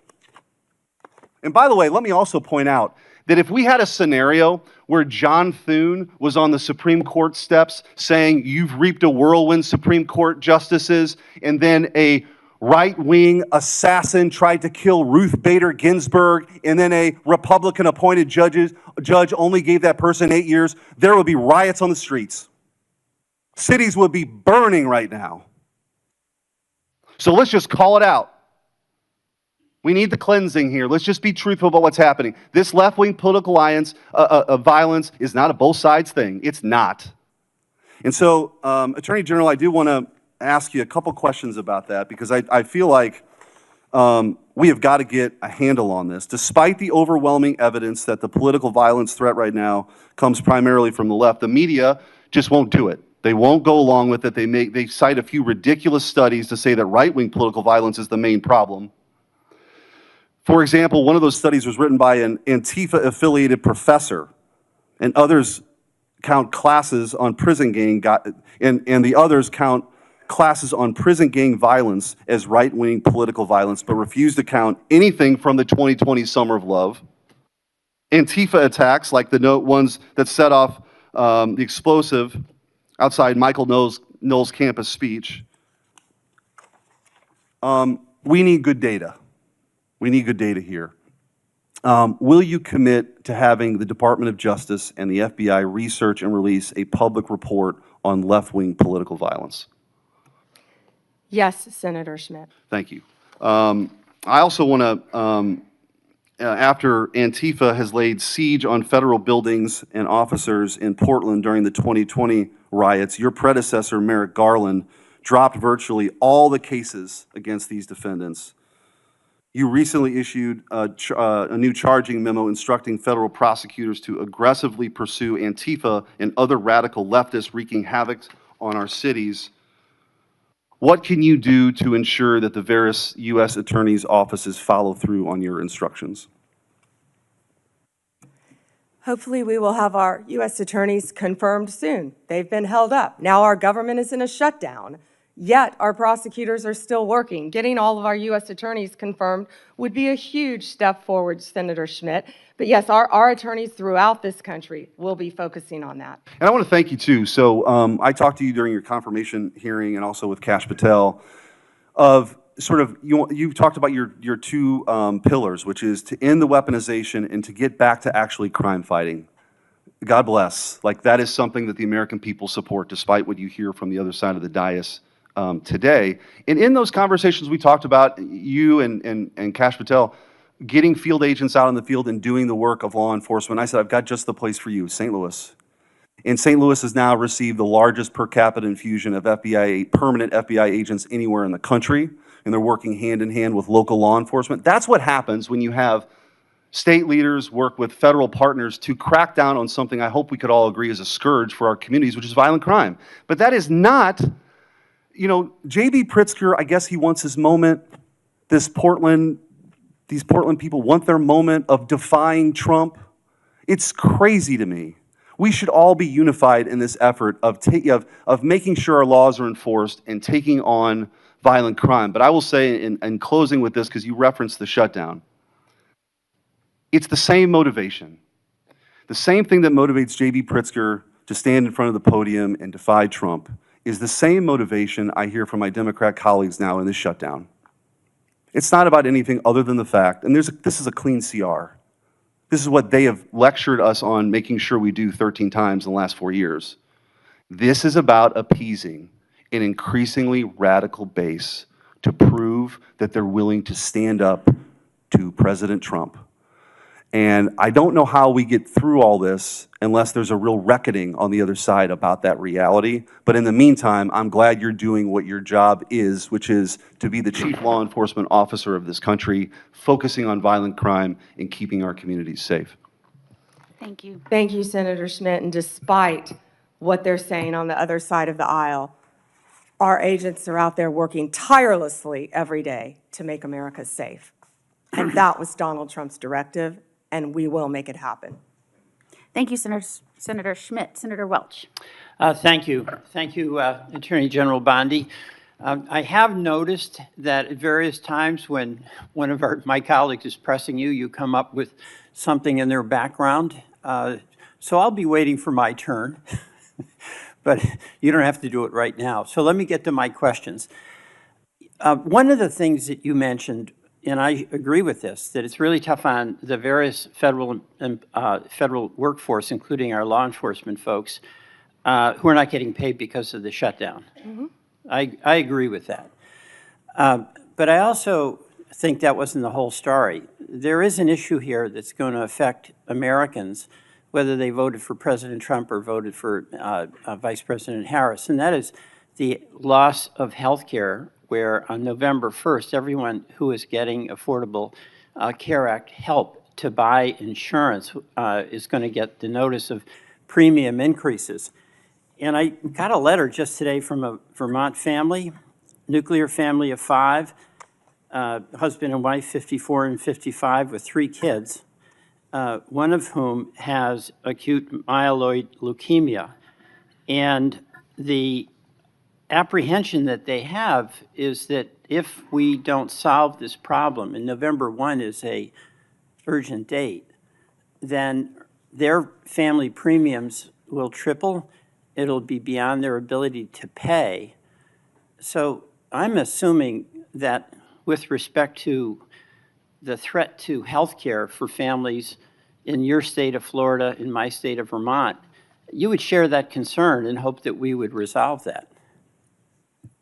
Senator Welch, I would be happy to speak with that family too, because there are many nonprofits that help with children with terminal illnesses, and I'm involved in some in Florida. So we would be happy to talk to you about that. As to health care, the government is shut down. It's my understanding, maybe you're not one of them, but because many Democrats want health care for illegal aliens, and that's what shut down the government. Let me be clear. That's one of the sticking points, and I don't know if you voted All right, well, for that or not. This actually is important to all of us, and the lament I have is that if this health care goes away, this premium support, it is really going to hurt families in red states and blue states. And in Vermont, I mean, we voted Democratic, but we have a lot of good folks who voted for President Trump, and their health care is jeopardized. And there's a November 1 deadline that is coming up. And the reason I'm saying this is that I think it's important for us to try to work out together a resolution that's going to be beneficial to people you care about in Florida and voted for President Trump, and people I care about in Vermont who voted in some cases for Vice President Harris and some for President Trump. So it's not just Democrats not wanting to negotiate. And in fact, we do want to negotiate, and that's why I'd encourage the President to encourage my colleagues on the Republican side to sit down with us and try to see if we can make some progress. Another topic, with the respect to voting rights in the letter that your voting rights chief sent out, we got one in Vermont, and it's a demand to get all the information on the voting file. And in that letter, in the announcement of that letter, the chief indicated an apprehension about the voting process being taken over by, quote, the left. Now, do you have any information with respect to Vermont about a takeover of the voting process by, quote, the left? Senator, I'm not familiar with what you're referring to. We are currently involved in voter roll lawsuits in 6 states. Is that what you're referring to? No, there's a letter that went out demanding that states, including Vermont, provide all the voting file information, Right. includes personal information. But when that letter was sent out. That's perfectly legal. But there was an assertion by the chief in this division that this was to deal with the fact that the voting process has been taken over by the left. So we got one of those letters in Vermont. And my question to you is, what do you mean by the left? And do you have any evidence that the so-called system has been overtaken by the left? We must have fair and free elections. No, I know that. But I'm asking for the specific basis. And we will have fair and free elections in this country. Okay, Senator, I'd be happy to talk to my chief. Who was it who said that? It was your chief, which I assume you would know who that is. Here's the question here, okay? There is a point of view that is in dispute here about the fairness of elections. But you have the power as the as the Attorney General to use the authority of your office to make demands on states. And you did that with Vermont. That's within your right to do it. I'm not disputing your legal authority to do it. Is Vermont disputing turning over the information to our office? Vermont is, the Secretary of State is. And you can resolve that with her. But and we have every right to have that information. Yeah, here's Senator. where I'm going. Why wouldn't they want to turn it You're over? a prosecutor with the awesome authority to make the decision that you're going to start an investigation against the state or against an individual. And I know from your experience as a county prosecutor and as the Attorney General in Florida, you took seriously that obligation to have a factual basis before you proceed, right? Senator, I take that role, I take my oath very seriously. All right, so what I'm and I asking- take fair and free elections in this No, country we very all- seriously. we all and that do. information, our office is entitled to have that information. But And we the are question involved here- in litigation on that, and I Here's the assume we'll be question involved I in have. litigation with We have- Vermont. We have a Republican governor in Vermont. We had, our former Republican governor was the treasurer for many years, and also the Secretary of State with election responsibility. What I'm asking is, do you or does your head of this voting section have any factual basis that you can point to that justifies your demand that Vermont turn over all this confidential voting rights information? Well, it would remain confidential with my office, and you just said that you have a Republican governor, so it doesn't make sense what you just said. We've asked that of every state, Senator. Right, and I'm asking about Vermont and what the factual basis is, but we can move on. You've mentioned that you can't discuss pending litigation, and I think the committee by and large accepted that answer. But I did notice that you spoke at great length about pending litigation, specifically with respect to the questions Senator Cruz asked you about the sentencing of the Kavanaugh defendant. That's pending, right? He was sentenced to 8 years. I understand that, but that's on appeal, right? We will be appealing. Right, so that makes it pending litigation. So you made an exception with respect to No. the Cruz questions. Hold on. No, but you those didn't were- answer those were any of the things- questions that you said were pending in litigation from any of my colleagues. Those were facts that came out at the sentencing hearing. You're welcome to see the transcript of the sentencing No, I hearing with all understand the that. gruesome details of what they threatened to do to Justice Kavanaugh and other justices. I condemn what that person did. That was the sentencing. But the point here is that that's pending litigation. You indicated you're going to be appealing. It's your right to do that. And you would not, you use that justification to not answer many other questions. Justification, you're an attorney, Senator. Okay. You realize that. I do want to go back to Homan. You know, there's a tape, right, with Mr. Homan? I mean, first of all, is there a tape that has audio and video of the transfer of the $50,000? You would have to talk to Director Patel about that. No, I'm talking to you. I don't know the answer, Senator. Yet you do know the answer to that. Don't call me a liar. I didn't call you a liar. You just said I know the answer. I said I don't know the answer. Well, You have to talk to okay, let Director me- Patel. What I said is that Let me investigation put it was another way. closed. If you don't know, why don't you know whether there was a tape and video?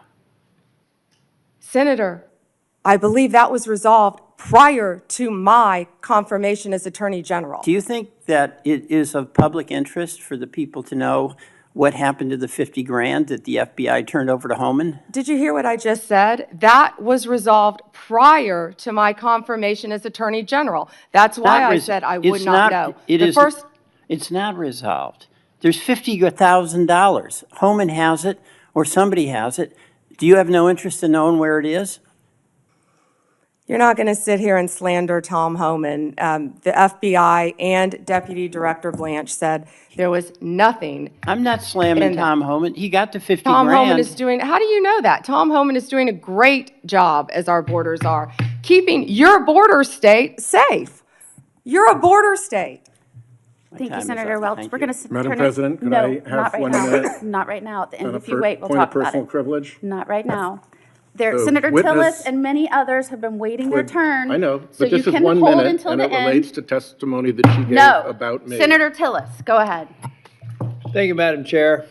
General Bondi, thank you for being here. I'm going to get parochial for a bit of time. Maybe I have some time for some of the other questions, but the eastern band of the Cherokee is this island that's at the very end of western North Carolina. You got convergence of Tennessee and Georgia, South Carolina nearby. But they're an island and they sell pot, and I got no problem with that.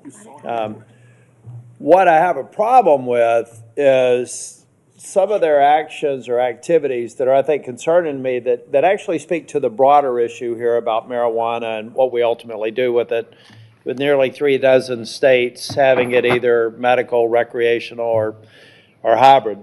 But this kind of feels like, to me, the way the tobacco industry got attacked for advertising to young people.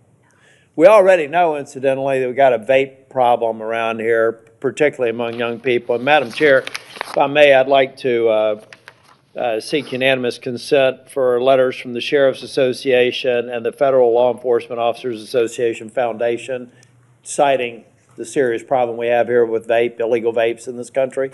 Without objection. Thank you. But, this worries me because it's a money-making enterprise. It kind of seems like it's preying on younger people. But then I want to talk about this handy app you can get now. Now, it's illegal in North Carolina and Tennessee and Georgia and South Carolina to buy pot, but apparently you can go order it on an app, then right over there to the boundary and get it, I assume. I assume that they're not delivering it outside of the boundary because I think that would be illegal. Would that be illegal? Senator, thank you for pointing that out. I was not familiar with that app, but we will certainly look at that. Yeah. Do you, if I get, let's say I get an illegal, let's get a vape from China. A lot of them are manufactured in China. Not The subject majority. to anywhere near the sort of scrutiny that we have here in the United States. If that illegal vape let's say it's, I don't know what it's loaded with, but it gets if it's illegal in the state of North Carolina, and let's say it comes in, I'm using a hypothetical example, into the port of Wilmington, and then finds its way to New York or some other state that has legalized marijuana, is that an illegal transportation of a controlled substance? In other words, unless it teleports into a legal jurisdiction, wouldn't it have been illegally transported at some point? Based on federal law, Senator. Based on yes. federal law, okay. Now, do you, are you familiar with the science of teleportation? No, Senator. I don't think it's been perfected yet. And so it requires a physical movement from one place to the other. I've asked a number of people when they've come before this committee, and hopefully I can get your attention on this too, General Bondi. There's a growing operation in western North Carolina that is a part of the tribal lands. The problem is, I can't find any legal way to get this pot that has grown here to the dispensary that's in another non-contiguous area of the boundary. So you see what I mean? I'm just trying to figure out how the eastern band of the Cherokee are legally transporting what they're growing at scale here to what they're advertising in Charlotte on the billboards as one of the country's largest dispensaries, and apparently also offering to let you buy it online. So can I get your commitment within the DOJ, not you personally, but that can I just get a definitive answer that there's no there, that they are legally transporting it, or that we do have something here that doesn't seem to comport with federal law? Yeah, Senator, I will absolutely have my team look at that issue, and I'm not familiar with that establishment. Yeah, well, it's, like I said, it's an island. I really think the federal government needs to step up. We need to get rid of this neither fish nor fowl sort of status that marijuana has in this country now. I think the people have spoken, many red states, even your home state, my home state, has, I think, probably many states, I should say, not just the state of Florida, are trending towards legalizing it. We've got to get it solved at the federal level. We've got to capture revenue. That revenue needs to go back to federal law enforcement, and we need to have a lot more focus on what I think are unsafe and inconsistent practices across the state. So if I could get that, I would appreciate it. General Bondi, I'm kind of a boring management consultant, nerd that believes in best practices as a way to kind of move forward and create consistent outcomes. I'm having a real struggle right now with the National Guard being deployed and masking the abject failure of leaders at the state and local level. So give me some sense of if the deployment of the National Guard to Chicago or Portland is necessary to kind of create a shock to the system, do you believe that that's a best practice or just a necessary evil until we regen the extraordinary work I've seen on joint task forces every day in North Carolina with absolute cooperation between state, federal, and local officials? Is that the best practice that we should get to, or is this deployment of the National Guard a part of an emerging best practice that I just don't get yet?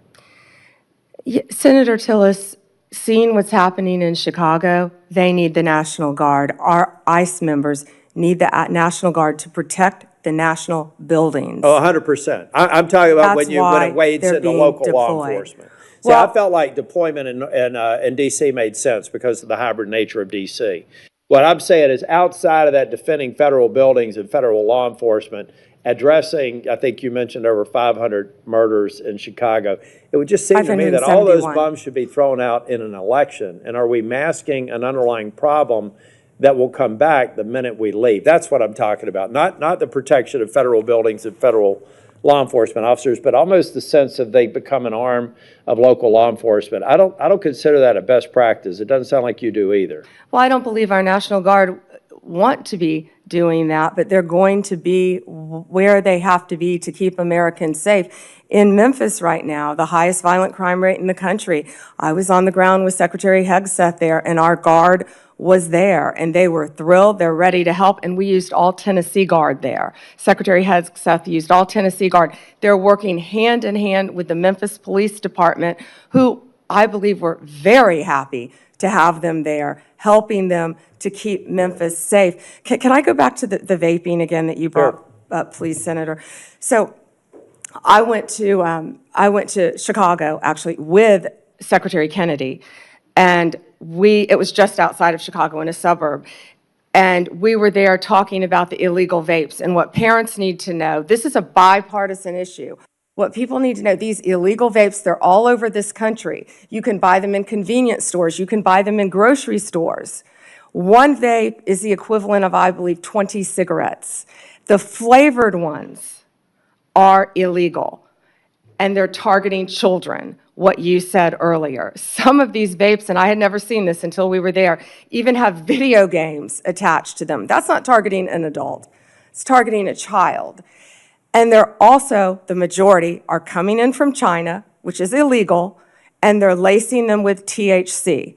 Now, right now, I can't say that I've seen deaths with fentanyl laced, but we want to get on the front end of this because that's what's next. We have to, If we don't control this that, in every single one of our states, that's what's next. And for the first time, we're getting on the front end of a very serious problem around our country. And Senator Moody, you fought this as well. So thank you for letting me address that, Senator Tillis. And parents need to know that. We do. We need to focus on it. And all I'm saying from a political standpoint is that if we're only, well, let's get President Trump is termed out. He'll only be able to serve out his second term. And I believe the president is absolutely focused on making these dangerous cities safer. I reject any notion that Charlotte's on that list, by the way. So whether you're a Democrat or Republican, bring it on. But I see 3.5 years from now, if we don't address the systemic problems, that what we've basically done is given a governor and mayor and city councilman a pass on failing to protect their people. I was formerly Speaker of the House in North Carolina. If I thought I had to have the president deploy troops to keep North Carolina safe, I would have considered myself a failure as a state leader. And so I just hope we strike the balance so that we're not fixing a problem temporarily, only to come back maybe even worse than the problem we're fixing the moment this president who's committed to local safety leaves. And that's something that we have to talk about. So we're leaving something behind. And I'm going to yield back. Thank you. Senator Tillis. Senator Schiff. Thank you, Madam Chair. Attorney General Bondi, at your confirmation hearing in January, made a clear commitment you would not politicize your position. We are here today at your first oversight hearing 9 months into your tenure, at a time when hundreds of career prosecutors have quit because they were required to take unethical actions at odds with that promise, or feared that they would have to take such actions if they remained on the job. When over 1,000 former federal prosecutors have sounded the alarm about the unprecedented degree to which the powers of DOJ are being abused to go after the president's enemies. I approach this hearing with a heavy heart. As a former federal prosecutor myself, I served in a department that, whether it was under a Democratic or Republican president, would never use the office to go after the president's enemies or to hide the corruption of his friends. But today, the Justice Department has been used to cover up the possible corruption of the mayor of New York or of a high-level administration official taking $50,000 reportedly in cash in a bag, or a child sex predator who befriended the president and some of his cabinet members. And instead of preventing partisan weaponization, your department has engaged in a brazenly political prosecution at the president's explicit direction. The department has become President Trump's personal sword and shield to go after his ever-growing list of political enemies and to protect himself, his allies, and associates. My questions therefore focus on these two themes: hiding the corrupt acts of his friends and prioritizing the political prosecution of his enemies. So let me start with the shocking allegations of bribery and pay to play. 2 weeks ago, 4 major media outlets reported that Tom Homan, the president's top deportation official working in the White House, took $50,000 in cash in a bag from undercover FBI agents in September 2024, just over a year ago.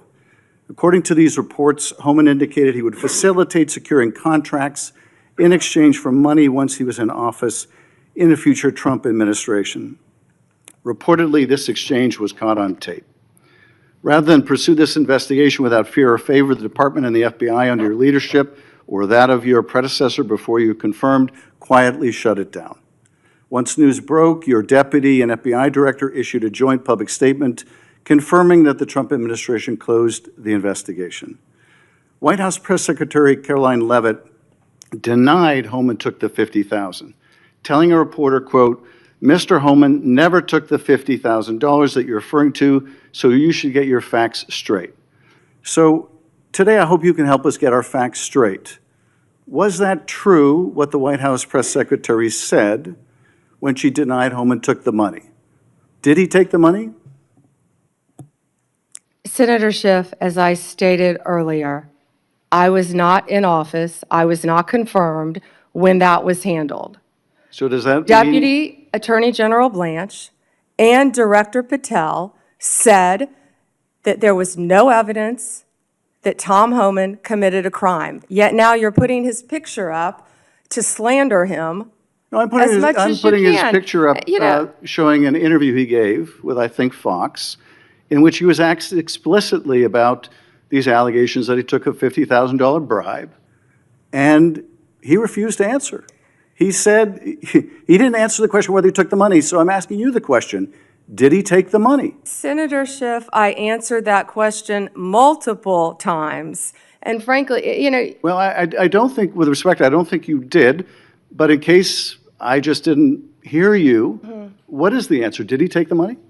Senator Schiff, that happened prior to my confirmation as I understand, Attorney but General. do you know? I said that. Do you know, sitting here, whether All he I took the money? know is that Deputy Attorney General Todd Blanche and FBI Director Patel said there was no case. And Caroline Leavitt is one of the most trustworthy human beings I know. So And, was she? You know, was Senator she? Schiff, Was she if right? you worked for me, Was you she- would have been fired because excuse you me. were censured No, by Congress for lying with your we can egregious stipulate to, you can stipulate to all your personal attacks on the Democratic members of the committee. personal attacks. You've been So- attacking so- my FBI director. You've been attacking my office. You've been But what attacking. we're interested in. Borders are. What we're interested in is the answer to these oversight questions. You want your So no, you were oversight. you were asked your you were 5 asked by my minutes of colleague fame you were asked by my colleague. attacking good people. Regular order, Madam Chair, so I can ask a question. You were asked by my colleague from Vermont whether you will support providing a video or audio tape, if it exists, of Mr. Homan taking $50,000 in bribe money from the FBI. Will you support a request by this committee to provide that tape or tapes to the committee? Yes or no? Senator Schiff, you can talk to Director Patel about that. Well, I'm talking to you about it. You're the Attorney General. This will be your decision. Will you You don't support? have to tell me what is my decision and Well, what is then- not my then- decision. then- I and you- said and you you can don't talk have to to- Director you Patel. don't have to try to- You think you you don't got a have to- gotcha with Tom Homan, our Excuse me, borders are. excuse me, you who's don't- been out there excuse me. fighting for our country Madam since Chair, Donald Trump took office. I'm trying to ask a question. Regular order, please. And you don't have to defer to the FBI director to pass the buck. So I'm asking you, will you support a request so that the committee, or indeed, I believe the American people should be able to see that video or audio tape? Will you support that request? Will you apologize to Donald Trump So for I trying guess, to I guess impeach the him answer is you won't support that after request. you now know that So Joe let Biden me- tried let to me cover up do Hunter this. Biden's involvement with Excuse Ukraine? me, let me do this, because I think it's valuable that the American people get a sense of what you've refused to answer today. So these are just some of the questions you refused to answer, or have answered with personal attacks on members of this committee. You were asked whether you consulted with career ethics lawyers, as you promised you would do during your nomination hearing, when you approved the president receiving a $400 million gift from the Qataris. You refused to answer that question. You were asked who or what role you may have played, or who played the role in asking that Trump's name be flagged in any of the Epstein documents gathered by the FBI. You refused to answer that question. You were asked whether Homan kept the $50,000 bribe money. You refused to answer that question. You were asked whether Homan paid taxes on the $50,000 bribe money. You refused to answer that question. You were asked, did career prosecutors find insufficient evidence to charge James Comey? You refused to answer that question. You were asked, how are military strikes on these boats in the Caribbean legal? And you refused to even answer that question. You were asked, a law degree, excuse Senator me, Schiff? excuse me. You were asked, did you discuss indicting James Comey with the president? You refused to answer that question.